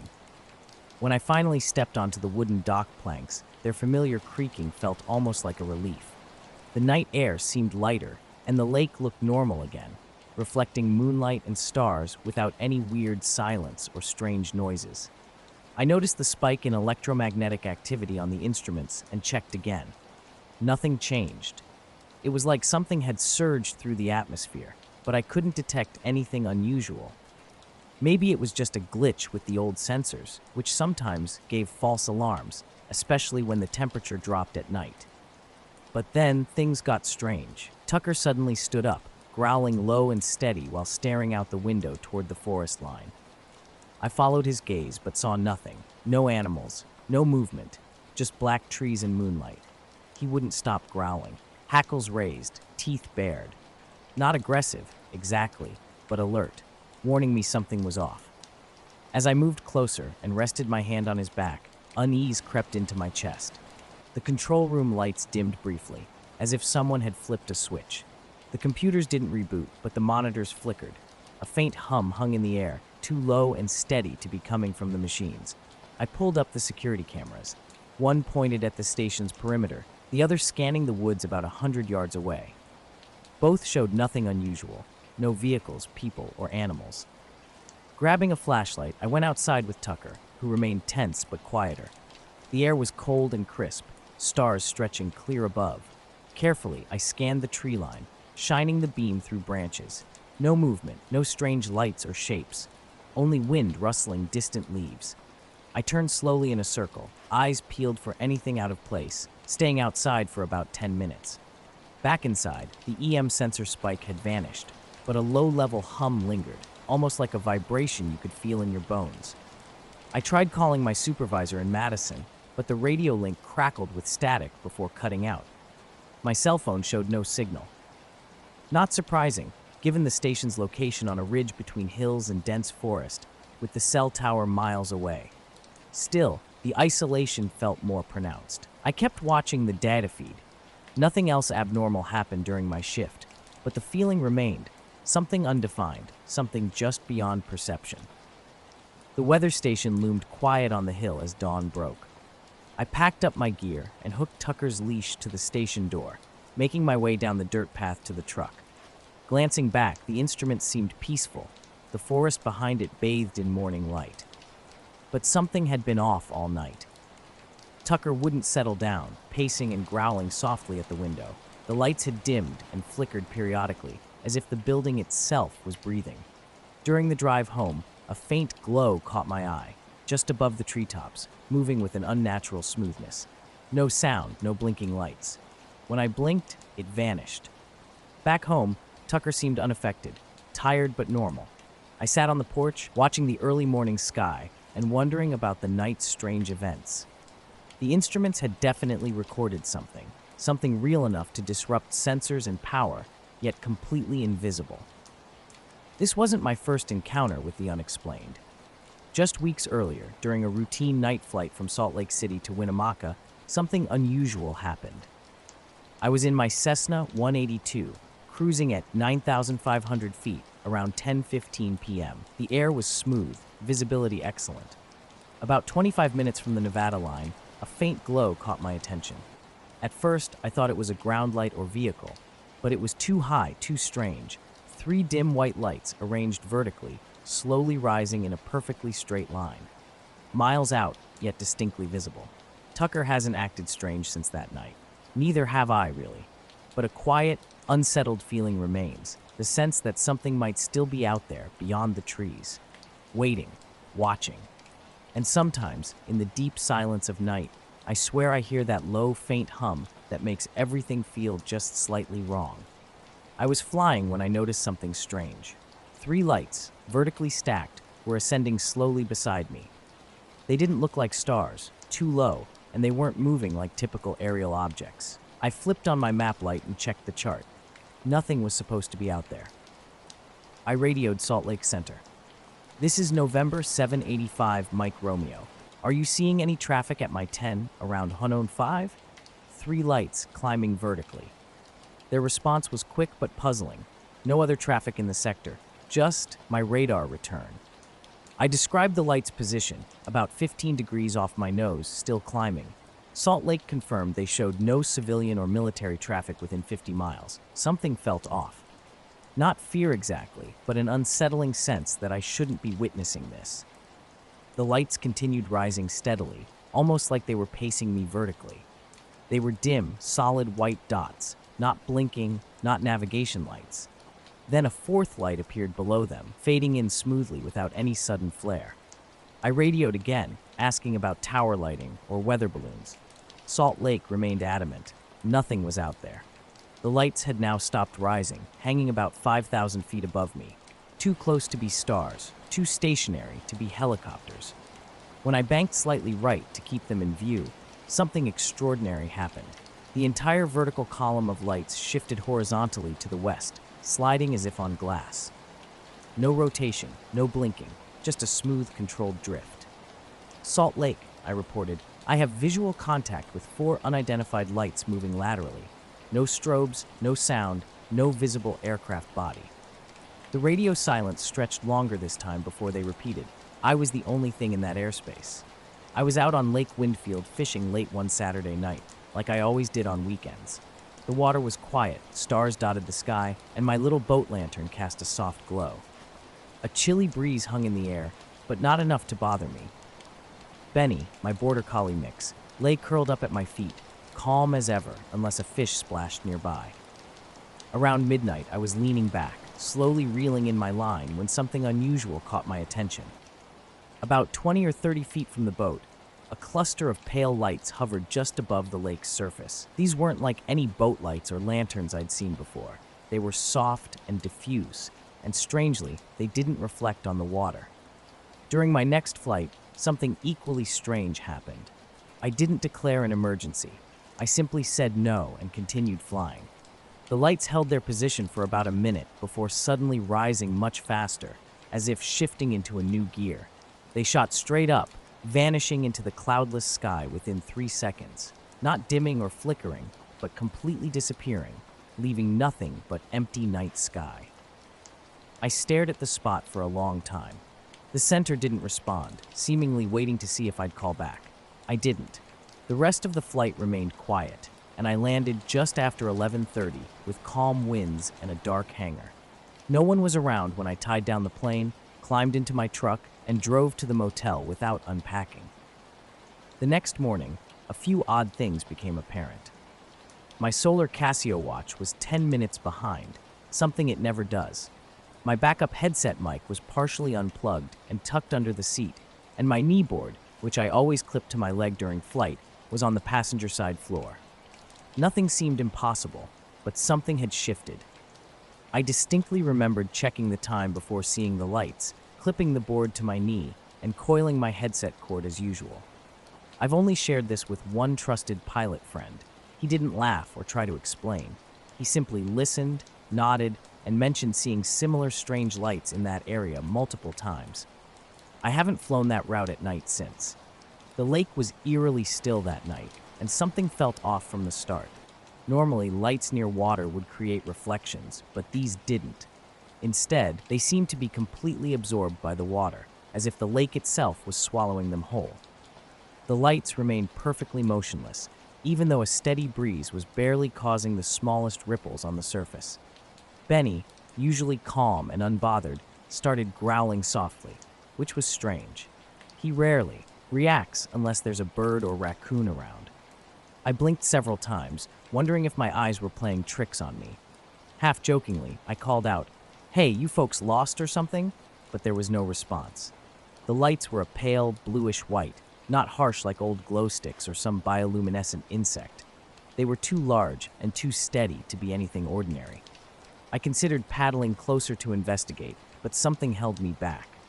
The lights felt wrong, like they were watching, but didn't want to be discovered. When I tried to grab my phone to record the scene, I found the battery completely drained, which made no sense since I hadn't used it much that day. I decided to wait and get a better look in daylight, thinking maybe it was just a strange reflection or some kind of prank. But Benny remained tense, his eyes locked on the lights. Then I noticed something even more peculiar. The water around the lights was unnaturally still, more than just a calm night. It was like the water was frozen in place, creating a silent bubble beneath the lights. I tried to rationalize it. Maybe they were fishing buoys or floating flares, but no buoys emit such steady, pale light, and flares would drift with the wind. After 10 or 15 minutes, the lights began to fade slowly, as if someone was turning down a dimmer switch. They didn't suddenly disappear or shoot away. They just gradually dissolved into darkness. As quickly as the strange phenomenon had begun, it ended.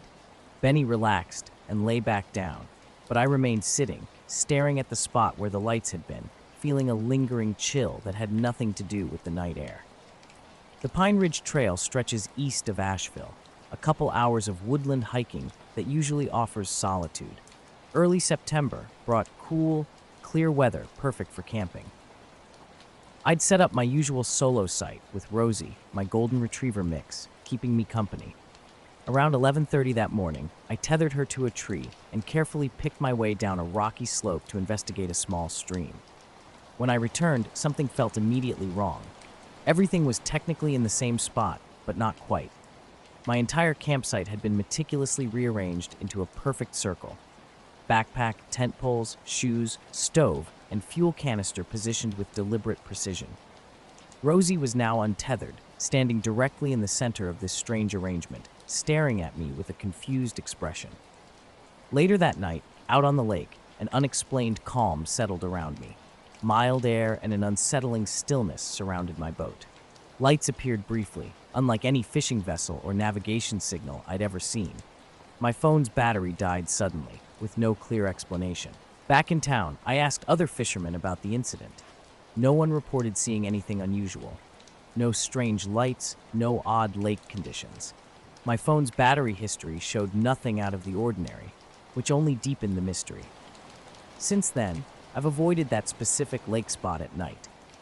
Benny still accompanies me during daylight hours, but he's become wary near the water's edge after dark, a behavior completely unlike him before this experience. Something was present that night, just beyond comprehension, quiet, still, like a secret waiting to be understood. I can't determine if it was natural or something else entirely, but the uncertainty haunts me. Sometimes I wonder if I imagined the whole thing, yet Rosie's behavior and the meticulously arranged campsite suggest otherwise. That's all I really know. Rosie growled low, her eyes fixed on the trees around us. Something felt wrong. I was gathering my stuff, but each time I moved an item, she kept staring intently into the woods. I checked the entire site. No signs of anyone. No footprints. No trash. Nothing except those strange marks. The grass beneath our campsite. It had faint scorch marks, not heavy burns, just darkened and brittle like a barely lit campfire. No ash, no smoke smell, just those rings pressed into the dirt. At first, I thought other campers might have passed through, but the area was completely empty. The silence was eerie. This trail usually buzzed with forest sounds, bird songs, rustling animals, morning activity. But now, dead quiet. No wind, no insects, no birds, only occasional twig snaps when I moved. I packed quickly, Rosie never leaving my side, with a constant feeling of being watched from just beyond the tree line, maybe 30 or 40 yards away. Each time I looked, nothing was there. The hike back was tense. Silence followed me. Rosie stayed close, ears pricked, muscles tight. When I reached the parking lot, I checked my phone. Nearly 3 p.m. I'd been gone about 4 hours, though it felt much longer, like time was somehow distorted. That evening, unpacking my backpack, I discovered something odd. A small patch of scorched grass was stuck to my water bottle case. Dry, brittle smell. I couldn't remember where it came from. Not from the campsite, not from anywhere I recalled. Rosie was unsettled all night, pacing between rooms, wide-eyed, watching shadows and corners I couldn't see. The next day, I brought my friend Tom, who knows the area well, back to the site. The faint scorch marks remained. Tom examined them closely, commenting that the pattern looked like a rough circle. Something strange had happened. But what? I'd driven out from Lincoln, Nebraska, looking for a weekend alone with my thoughts, a little break from work, and the city noise. I never planned to camp near an old missile silo. Honestly, I picked that spot on a whim just because it was quiet and away from the usual crowded campgrounds. I found this spot off a gravel road just a few miles from a decommissioned missile silo that's been out of use for decades.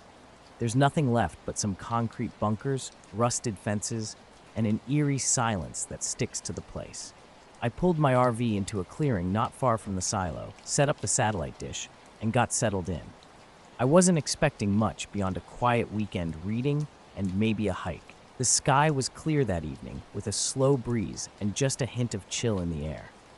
I remember checking my watch about 10 p.m. before I settled down for the night. That first night was mostly normal. I fell asleep around midnight, but just before 3 a.m., I woke up because of this deep, low hum that seemed to vibrate through the whole camper. It wasn't loud exactly, but it was constant and felt almost physical, like the ground itself was humming. I sat up and listened, thinking maybe it was some distant machinery or a truck on the gravel road. But there was nothing. No engine sounds, no headlights, just that hum. At exactly 3 a.m., my phone screen flickered, and the clock reset to 12 a.m. for a second, then went back to the right time. The lights inside the camper dimmed for a moment, and my little radio crackled with static before going silent, then came back on. Nothing else seemed broken, but everything electronic. My phone, the radio, the digital clock on the microwave glitched. He said it looked deliberate, with tiny arcs radiating out from it, almost like a symbol. We took some photos, but on my phone, the marks didn't show clearly. On his phone, the pictures were just blurry, with patches of light that flickered in and out when you looked at them. Neither of us recognized it from any camping or survival signs. We agreed to keep it to ourselves. Didn't want to sound crazy. Since then, I've kept Rosie close, and every time I'm in the woods now, I feel like I'm being watched. Not by animals, but something else. I don't know what exactly happened that morning, who or what moved my gear, or why it was laid out that way. It doesn't to feel like any normal camping prank or mistake. It just feels wrong. Sleep had been elusive those nights, punctuated by strange occurrences that defied explanation. The old missile silo, dormant since the 80s and surrounded by empty landscape, seemed to harbor a secret. Each night, around 3 a.m., a peculiar sequence of events unfolded. It started with a barely perceptible hum, a vibration more felt than heard. The sound would rise slowly, building from a low rumble to something that seemed to pulse through the ground. At first, I dismissed it as a random power surge or electrical interference. But as it repeated night after night, something felt off. Electronics would blink out for a split second, precisely at 3 a.m. My laptop began accumulating mysterious blank text documents, time-stamped at 3:01 a.m. Despite deleting them each morning, they would reappear the following night. When I asked locals about similar experiences, I found nothing, no reports of strange sounds or electronic glitches. The third night was different. Standing outside my RV with a flashlight, I watched thick gray clouds obscure the stars. The hum started earlier, around 2:55 a.m., growing in intensity. Near the missile silo, a soft orange glow emerged along its top edge. Too faint to be a standard light, too deliberate to be a random reflection. At exactly 3 a.m., everything changed. The hum peaked and then vanished. My phone shut down and rebooted. The radio crackled into silence. Even the small LED lights on my RV's control panel flickered. For a moment, absolute quiet reigned. Then the glow disappeared, and the clouds seemed to momentarily part. When morning came, I discovered my phone's battery had mysteriously drained by nearly 20% overnight, despite no use. Something was happening, but I couldn't explain what. Night after night, the strange occurrences kept building. The laptop had a new blank file time-stamped exactly at 3:01 a.m., and a weak buzzing sound persisted no matter what I did. Something felt off about the entire area. The silo, the surrounding trees, everything seemed to be watching. Wind would shift in unnatural ways, carrying odd metallic smells reminiscent of burnt wire or ozone. Determined to understand, I decided to record audio on my phone during the fourth night, staying awake until after 3 a.m. When the hum reached its peak precisely at 3 a.m., I heard something beneath the vibration, a faint clicking noise. It sounded like a slow mechanical heartbeat, steady and rhythmic, completely unlike anything natural. Glancing out the window, I caught a fleeting shadow near the silo's edge. In an instant, it vanished. The fifth night brought even more intensity. I left the camper door unlocked and went outside just before 3, facing a chilly, starless black sky. The hum returned, louder and more powerful. Air vibrated around me, creating a slight pressure in my ears. An orange glow pulsed softly along the silo's edge. At exactly 3 a.m., everything stopped. My watch and phone died for 10 full seconds. The radio went silent. No static, no sound. Control panel lights extinguished. Then, just as suddenly, everything flickered back to life and the glow disappeared. I stayed outside for another half hour, but nothing else happened. The next morning, my electronics seemed completely normal. No strange files, no dead batteries, no buzzing radio. I packed up and left before dark, glancing back at the silo fading into the distance. What was causing all this?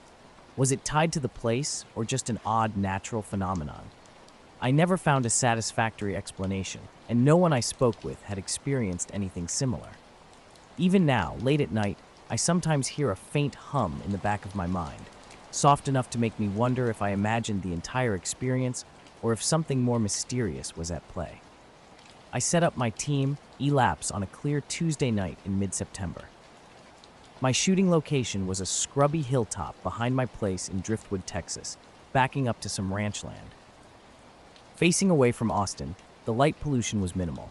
I'd built a small platform with a level mount and power source for my equipment. My goal was to test out a new ASI-33 camera, running a long sequence of about 6 hours. Mounted on a Skyatcher tracker, I pointed it towards Cygnus, not aiming to capture anything specific, but wanting to see how sensor noise developed over time. The setup was standard: mount calibrated, polar alignment triple checked, and intervalometer locked, to shoot one frame every 15 seconds. I started the sequence around 8:20 p.m. and left it running through the night. When I retrieved the gear around 6 the next morning, everything seemed normal. I transferred the images to my desktop and started compiling the time-lapse while making coffee, planning to casually scan through for any cloud interference or motion blur. Around 8 a.m., I began scrubbing through the footage. Initially, it looked like a typical star field, the Milky Way drifting, occasional satellites, a few faint meteors. Then something caught my eye. In the first few minutes, a single, bright, steady point of light appeared just above the bottom right corner of the frame. I initially thought it might be Jupiter or Vega, but as the frames progressed, this point behaved differently. While everything else moved left to right with Earth's rotation, this object moved in the opposite direction, extremely slowly. At 200x speed, I could see it drifting against the star field, almost imperceptibly. It didn't resemble a plane. No blinking, no strobe, no color changes, no tail. Most notably, it remained in frame for nearly 40 minutes, far longer than any typical aircraft or satellite trajectory. Watching more closely, I noticed subtle directional changes, tiny wobbles suggesting some form of self-correction. Its path wasn't perfectly smooth, but deliberately adjusted. Midway through the recording, the object came to a complete halt. For roughly 8 minutes, it remained stationary without any fading, blinking, or movement. Then it resumed drifting, maintaining its previous speed but at a slightly altered trajectory. A review of the tracking logs revealed the mount was functioning perfectly. No errors or skips were detected. Had the mount misaligned or stalled, the entire frame would have shifted. Instead, the stars remained rock solid, confirming the tracker's reliability. The rest of the footage proceeded normally. Around 2:10 a.m., the light point exited the top left of the frame. I exported a clip spanning from 900 p.m. to 2 a.m. and reviewed it again. This time, something else caught my attention. At approximately 12:34 a.m., the object dimmed for a few seconds. Unlike a flicker, this was more like someone smoothly turning down a dimmer switch before gradually bringing it back up. The background stars showed no change, ruling out atmospheric interference. I froze the frame at its dimmest point. The object wasn't completely invisible, but had significantly reduced in brightness. It slowly returned to its original intensity, maintaining a steady glow. Zooming in revealed nothing more than a pure white pixel with no discernible shape or halo. Checking sky databases turned up no matches. Starlink paths, ISS passes, and iridium flares were all ruled out. The object appeared in no cataloged flight path or satellite log for that night. Diving into the raw images, I examined the individual frames around the dimming event. Something peculiar happened to the image noise. While long exposures typically show slight thermal grain, 3 specific frames during the dim period exhibited unusual characteristics. The stars became softer, not out of focus, but as if the entire scene had been subtly diffused. Immediately after these 3 frames, everything returned to normal. I considered potential lens condensation, but checked the dew heater logs. Temperatures remained steady, with no condensation warnings. Moreover, the stars were sharp before and after the event, further discounting this explanation. Ultimately, I recorded a screen capture of the entire time-lapse and sent it to Kyle, my astrophotography friend in Arizona, without providing any context. I simply asked him to watch and note anything unusual. I took the Subaru up to Eagles Pass that night because I needed some air. I'm not good enough to sell my night sky photos, but shooting stars over ridge lines helps calm me down. It was a clear, cold night, probably in the 30s and dry. The road past the Ranger Gate was still open, with a little snow on the shoulders. I arrived a little after 9:30. I parked at the overlook pull-off with the broken coin viewer and the unused bench. No one else was around. For the last 5 miles, I hadn't seen a single set of headlights. I killed the engine, left the hazards on briefly, then turned them off. I was testing the long exposure settings on a used Canon 6D I'd just picked up from a guy in Glenwood. Hours later, I noticed something strange. "What the hell is that point of light doing?" I asked, realizing my companion had seen it too. We ran the footage through every filter we could think of. Different contrast boosts, exposure curves, color isolations. Nothing changed what we were seeing. just a white point slowly drifting in the wrong direction, changing course once, dimming briefly, and then exiting the frame. We checked for digital bugs or sensor artifacts, but it wasn't a simple glitch.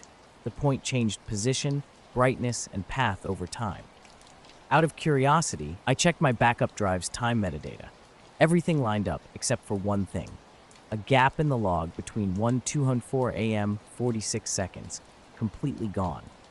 The camera kept shooting, and those frames were there, but the control software didn't record any settings or positional data for that window. It was like the software skipped over that period entirely. I hadn't touched anything. I was asleep. In 200 overnight sequences, this had never happened before. I didn't know what to do with the footage. I didn't want to post it publicly, so I kept it on my drive and checked it a few more times over the next week. Each time, I was left with the same feeling, like I was looking at something I wasn't supposed to notice. I haven't caught anything like it since, but I still run the camera a few times a month, just in case. The mountain went quiet. I was set up just off the gravel, tripod facing northwest, where the trees drop away and the next ridge comes into view. This spot was familiar. I'd shot here before, knowing it was perfect for catching Taurus rising over the slope. My first few shots went smoothly. 30-second exposures with ISO cranked to 3200, wide open. Without a remote trigger, I used the timer to prevent camera shake. The results were decent. Nothing extraordinary, but the Milky Way was visible above the pine trees. I scrolled through the images, mainly checking focus and exposure. Then I tried a 60-second shot to test noise handling. When it finished, the screen went completely black. No stars, no silhouette, not even an error message. I double-checked everything, lens cap, settings, but all seemed normal. Another attempt yielded the same result. I swapped SD cards, thinking that might help, but it didn't. The next 3 long exposures remained pitch black. No sensor noise, no hot pixels, nothing unusual. I cleaned the lens, checked the mount, cycled the power. The camera appeared to function normally through menus and playback. A quick exposure at 1/10 of a second came out perfectly. Trees, stars, everything in view. But those long exposures kept failing. I stood up, scanning the environment. Was there fog? Cloud cover? The sky was crystal clear. My breath hung visible in the still, dry air. Stars shone brightly, and an unnatural silence surrounded me. No wind, no insects, no distant traffic sounds. Something about the tree lines struck me as odd. I'd been so focused on the camera screen that I hadn't noticed initially. Looking directly at the ridge, something felt wrong.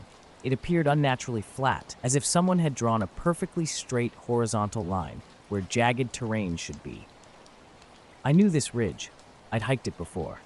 It should have dips and tall pines breaking the skyline, but now it looked smooth, almost artificial.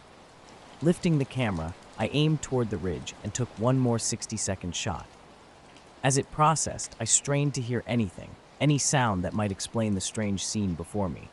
The camera's shutter clicked closed and the screen flickered to life. At first, nothing seemed unusual, just my own breathing and the tiny mechanical sound. But this time was different. Stars dotted the background, and something else caught my eye. A perfectly aligned row of 5 faint lights just above the tree line. They were small and round, almost like distant aircraft markers, but unnervingly still and level. I hadn't seen these with my own eyes when looking up, yet there they were in the photograph. Zooming in revealed more details. These weren't typical lens artifacts or reflections. The lights had a warm white glow, soft like they were viewed through a foggy window, lacking the harsh blue tint of technical glitches. Their positioning was precise, completely level, suggesting whatever supported them hadn't moved during the full minute the shutter remained open. I took another shot, and suddenly the lights vanished. Standing there, camera in hand, an overwhelming sense of isolation crept over me. My chest tightened, breath caught in an unconscious hold. Then came a subtle sound, a soft pressure change, a low pop similar to ear clearing after altitude shift. No wind, no passing aircraft could explain it. Just that faint acoustic whisper and then silence. Slowly, I turned toward my car, maybe 20 feet away, dark and quiet. I moved deliberately, not running, just wanting proximity to something familiar. Inside the vehicle, I sat without starting the engine, watching the tree line through the windshield. Every few minutes, I'd check the photo again. 5 lights, faint but steady, remained unchanged. I'm unsure how long I sat there before finally driving. The descent felt surreal. No other cars, no wildlife, no deer near the switchbacks, no owl calls. At home, I transferred the files to my laptop. Every image looked normal, except that single frame. The metadata showed identical exposure settings to other photos. No corruption, no strange timestamps. Just one 60-second window containing something inexplicable. I didn't edit the image. I didn't share it. I just kept looking. I was hauling a flatbed of industrial piping north from Holbrook, Arizona, where Highway 377 splits from 277. The night was cold and clear, with an empty desert road stretching ahead and occasional tumbleweeds drifting by like they had urgent destinations. Late November meant little traffic, and I'd been driving for about 45 minutes past the last gas station without seeing another vehicle. Just the sound of tires on asphalt and my engine's low hum kept me company. I was sipping lukewarm gas station coffee when something caught my eye in the rearview mirror. A single headlight. Not close, but definitely there. At first I thought it might be a motorcycle, maybe a dirt bike with a broken beam, but who rides out here in the middle of the night? I kept glancing back. The light remained at the same distance, never getting closer or farther away. Curious, I eased away, F the gas to see if it would catch up. The headlight matched my speed precisely. I tapped my brakes a few times, but got no response. Eventually, I pulled onto a gravel runoff with a faded cattle gate and rusted no trespassing sign. Juno, my red-boned coonhound, lifted her head briefly from the passenger seat, gave a slow blink, and settled back down. I watched the mirror. Nothing appeared around the bend. After waiting 5 minutes with no engine noise or light, I stepped out. The wind rustled through low brush, and my engine's metal ticked as it cooled. Walking toward the road, I listened intently. I circled the truck with my flashlight, seeing only empty blacktop disappearing into darkness. Climbing back in, I drove off, convincing myself it was a trick of distance. 20 minutes later, the headlight reappeared. Same position, same distance. This time, I studied it more carefully. It moved unnaturally smooth, almost gliding, unlike a typical motorcycle. I switched on the CB radio, hoping to hear another driver nearby, but only silence answered.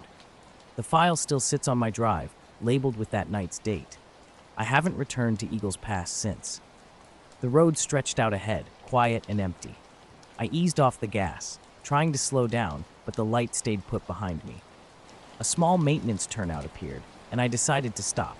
This time, I left the engine running and quickly stepped out. The moment I hit the brakes, the light vanished. I walked back on foot, maybe 100 yards.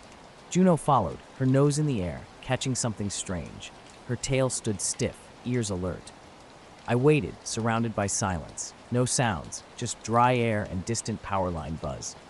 Returning to the truck, I scanned the road for any tire marks. Recent rain had left soft dirt patches at the shoulder, but no tracks were visible, not even my own from earlier. Back in the cab, I gripped the wheel a bit tighter than I'd like to admit, checking the mirror constantly. Nothing happened for a while. Then, near a cluster of roadside landmarks, it appeared again. One light, exactly the same as before, same height off the ground. This time, I didn't stop.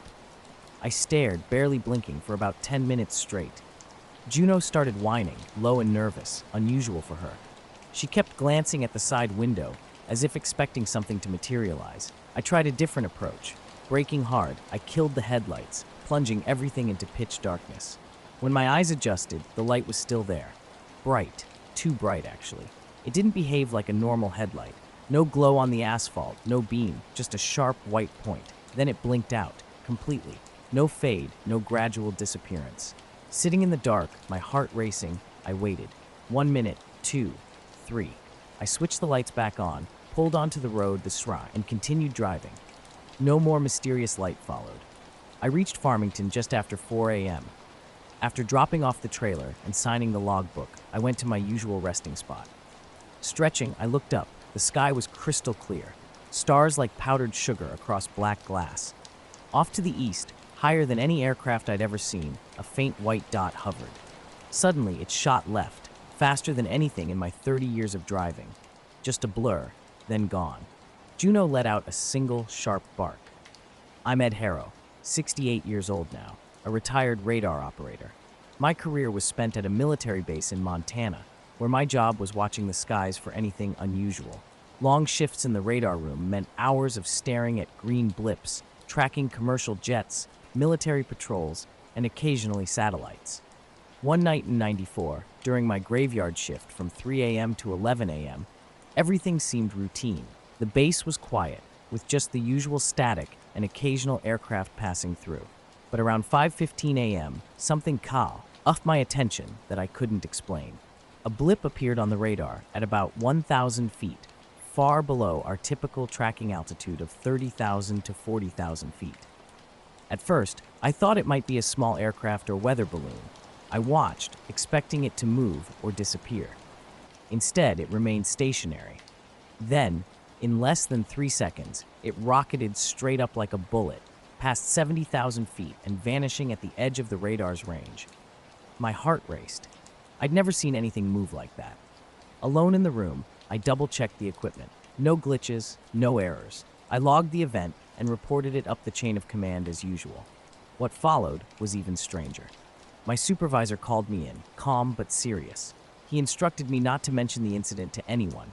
No additional reports, no questions. When I asked why, he simply stated it was classified beyond my clearance.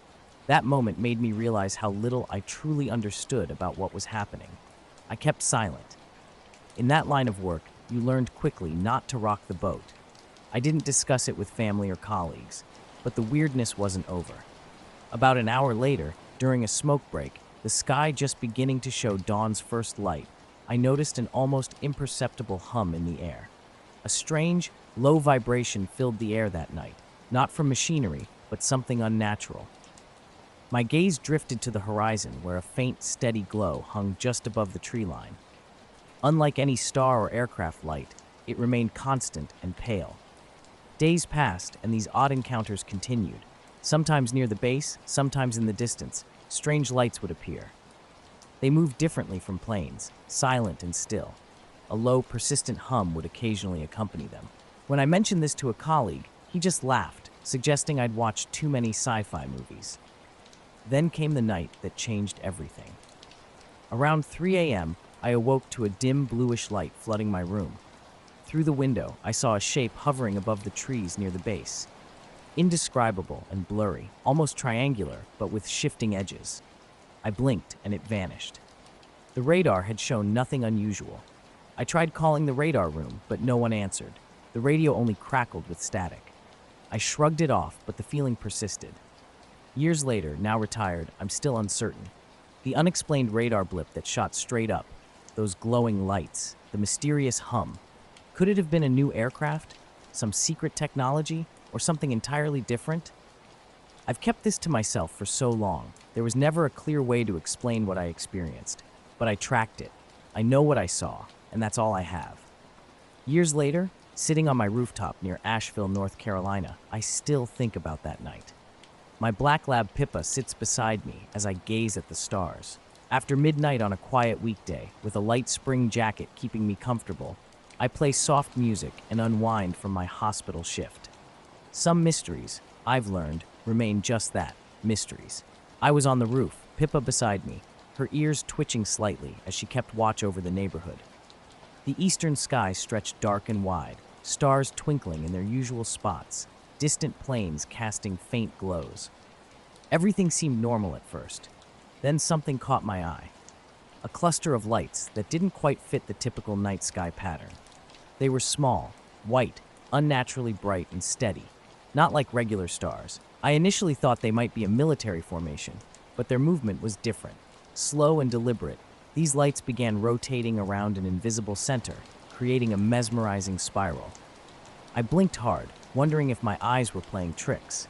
The rotation continued for a couple of minutes, the lights tracing a precise pattern without drifting like typical aircraft. One by one, they started to fade. Not flickering or blinking, but smoothly dimming until they completely vanished. The spiral gradually shrank and disappeared. The silence was eerie. No jets, no sounds, just that strange, smooth rotation and gradual fading. I felt a mix of calm and confusion. I softly called to Pippa, but she barely moved, her attention still fixed on the sky. I stayed on the roof for another half hour, hoping for a repeat performance or some explanation, but nothing happened. Just the familiar, steady stars. The next day, I mentioned it to Nate, my astronomy enthusiast coworker. He suggested it might be an optical illusion or satellite cluster, but even he found it odd. Online searches revealed no meteor showers or known satellite patterns for that night. Pippa seemed different the next morning, more restless than usual, pacing by the door like she wanted to go out. I'm not sure what to make of it, but the memory stuck with me. A few nights later, I returned to the roof, hoping to witness something similar. We were heading back from fishing near Lake Meredith, me, Tessa, and my cousin Wyatt. It was late, past 11, and we'd taken the old service road instead of the highway. Wyatt liked cutting through that stretch for the view, even though it was just brush, dirt, and wind turbines. Miles passed with no other cars, just dry, flat land and tall white turbines spinning slow in the dark. The sky was clear, no moon, with every star visible. It was one of those weirdly warm spring nights where the air felt heavy and still, no wind at all. About 15 minutes from town, we saw the car, a gray sedan half on the road, half on the shoulder. Headlights were on, driver's door wide open, engine running. We could hear a soft, uneven hum that didn't sound right. Wyatt slowed down, and we stared. No one inside, no movement. He pulled over a few feet back and left the truck running. We sat quiet. Tessa broke the silence, her voice flat. That's weird. Not scared, just off. I got out first, walking up slow with hands in my hoodie pocket. Part of me expected someone to pop out, maybe someone peeing in the bushes or changing a flat. But there were no bushes, and the tires looked fine. I leaned in and looked around. A purse on the passenger seat, phone in the cup holder, keys still in the ignition. The headlights were shining into the field beside the road. That's when I saw it. Right where the beams hit, maybe 30 feet ahead, was a perfect circle of scorched grass. Not trampled, not burned like from a fire, just blackened, charred all the way through. Nothing around it was touched, just this flat, strange circle. The sky was clear again, but I didn't see the lights. I kept watching until late, but everything looked normal. I've seen plenty of weird things at work and in life, but that slow spiral of lights just felt different, like it was right there, just out of reach. Something real, but not quite explainable. I keep looking up now, especially on those quiet nights. Maybe I'll see it again, or maybe I won't. But that night on my rooftop with Pippa by my side, the stars didn't feel the same. A strange patch of ground caught our attention, about 15 feet wide, roughly the size of a backyard pool. Wyatt pointed out it wasn't a campfire, and he was right. No debris, no tire tracks, nothing to suggest anything had burned through. Oddly, the grass remained upright, just dead and black, as if cooked through completely. Tessa stayed in the truck, asking if we should call someone. I snapped a photo, framing the car and the patch together. But when I checked the gallery, only black squares appeared, not blurry or overexposed, just pure darkness. I pocketed my phone without comment. Wyatt examined the sedan carefully. No damage was visible, just a small mud smear on the rear passenger door.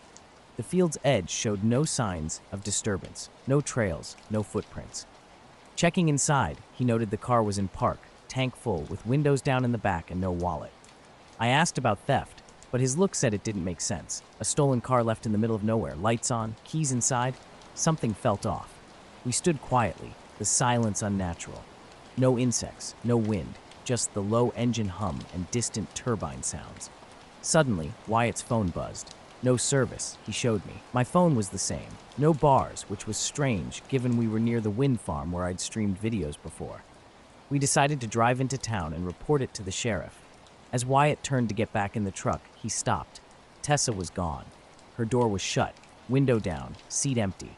I ran, shouting her name. No response. I circled the truck, expecting her to be hiding nearby, playing a joke. But she wasn't there. We were driving down a quiet road when everything changed. The grass on the shoulder remained untouched, and Tessa was right beside us just moments ago. Now, suddenly, she was gone. No hiding spots existed, just flat land, sky, and a burnt circle in the field. Wyatt shouted and ran toward it. I followed. At the edge, we stopped. An unnatural cold surrounded us, not like a breeze, but a sharp drop in temperature that you could feel in your teeth. The soil crunched under our boots, dry and black as if scorched, but without ash or smoke. We circled the edge. No tracks, no sound except our own breathing. Then the truck horn blared. We spun around. Headlights flashed. Tessa was back in the truck, sitting in the front seat, her eyes wide and face pale. Wyatt sprinted back, calling her name. I was right behind him. She was shaking. She said she didn't remember leaving the truck. 1 second she was watching us by the sedan, the next she was alone in the seat. She swore she hadn't moved, but her boots were dusty, like she'd walked through the field, and a soot smudge marked her jacket's back. We didn't ask questions.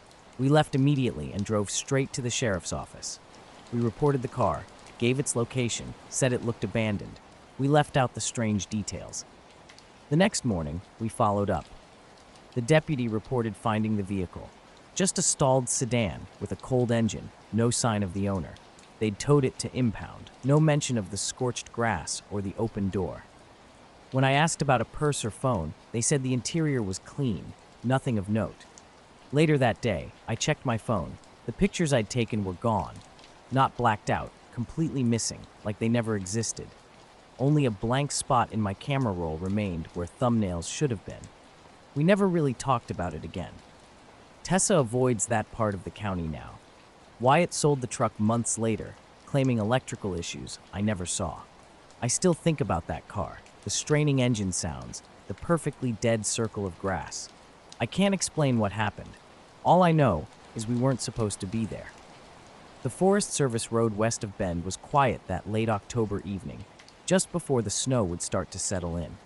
I was out for a quick overnight trip, needing some time away from town to clear my head. My setup was simple. A one-man tent, sleeping pad, jet boil, and Nellie, my red heeler mix. I'd rescued Nellie from a shelter in Klamath Falls 2 years earlier, and she'd become my constant companion.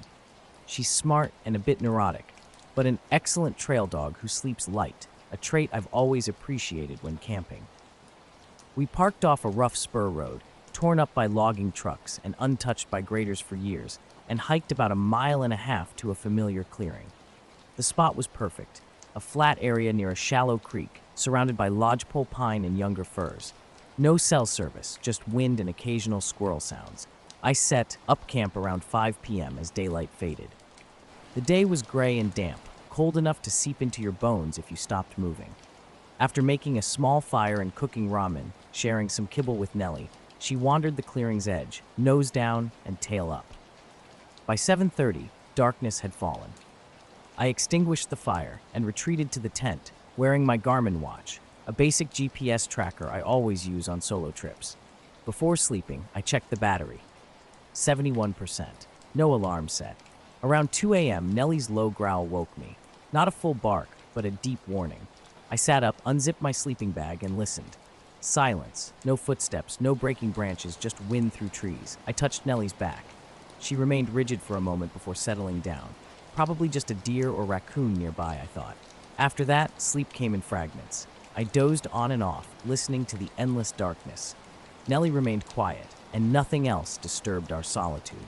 The morning light crept in around 6:45, and I emerged from the tent, stretching and preparing coffee on the jet boil. Nellie circled the clearing briefly, sniffing the air before settling near the tent, her gaze fixed on the trees.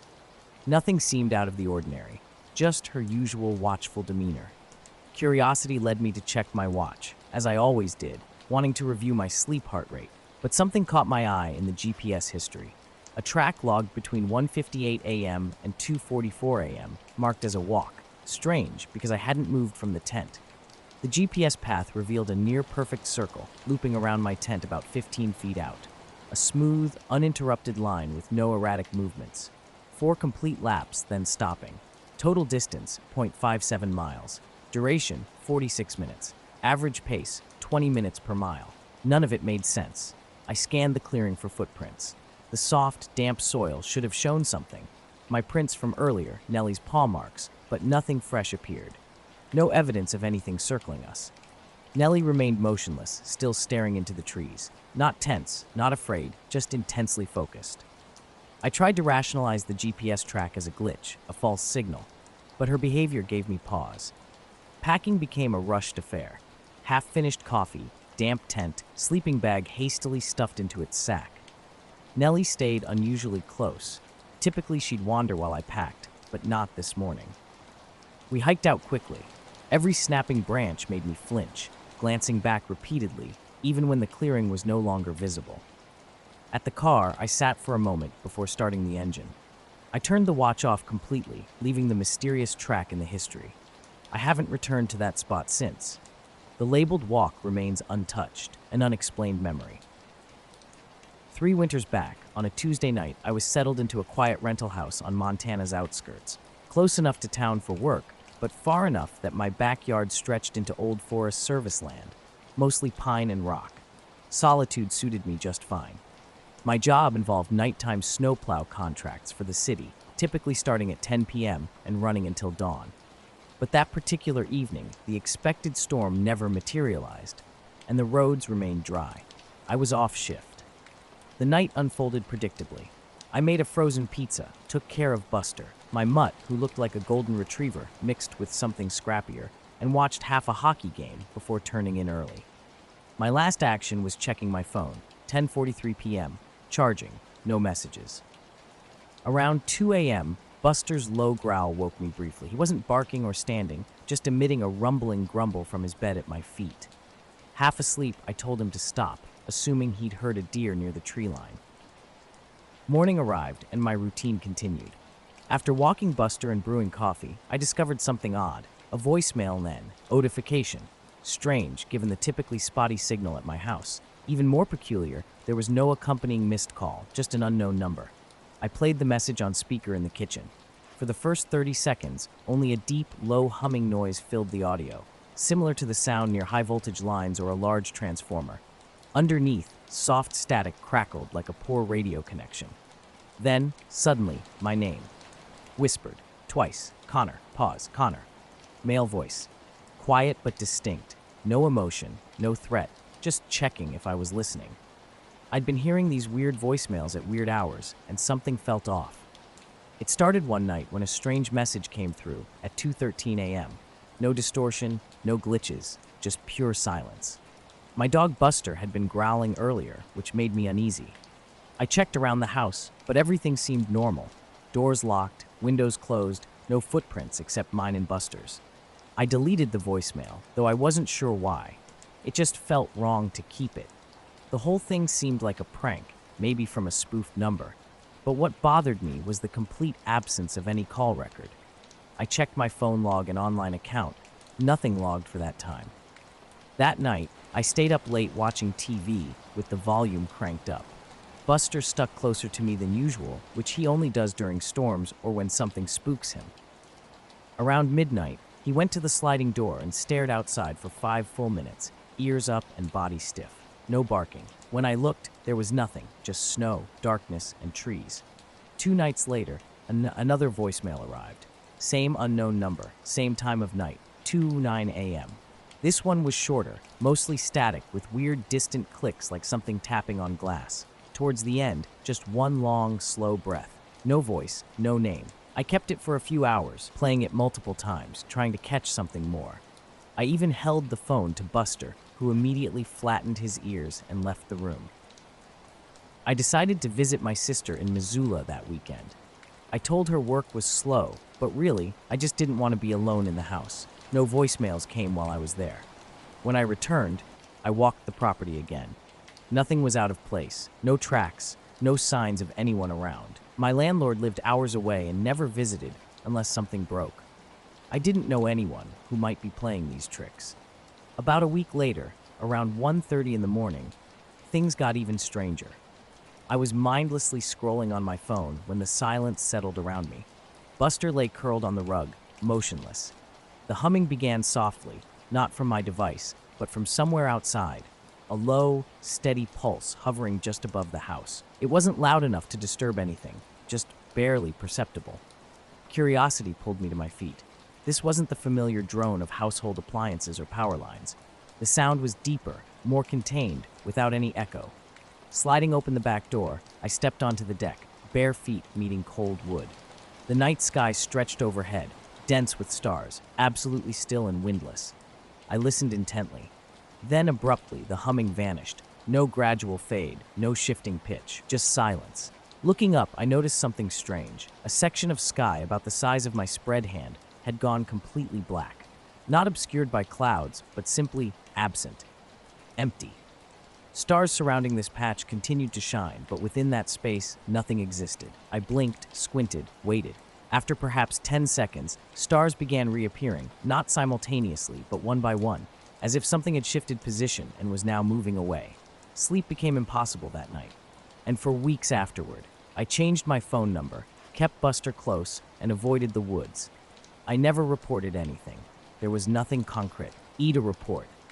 Just those few strange recordings and that momentary disruption in the night sky. I apologize, but the text you've provided appears to be an incomplete fragment. Could you share the full text you'd like me to rewrite? Without the complete context, I cannot accurately restructure the paragraph while maintaining its original meaning.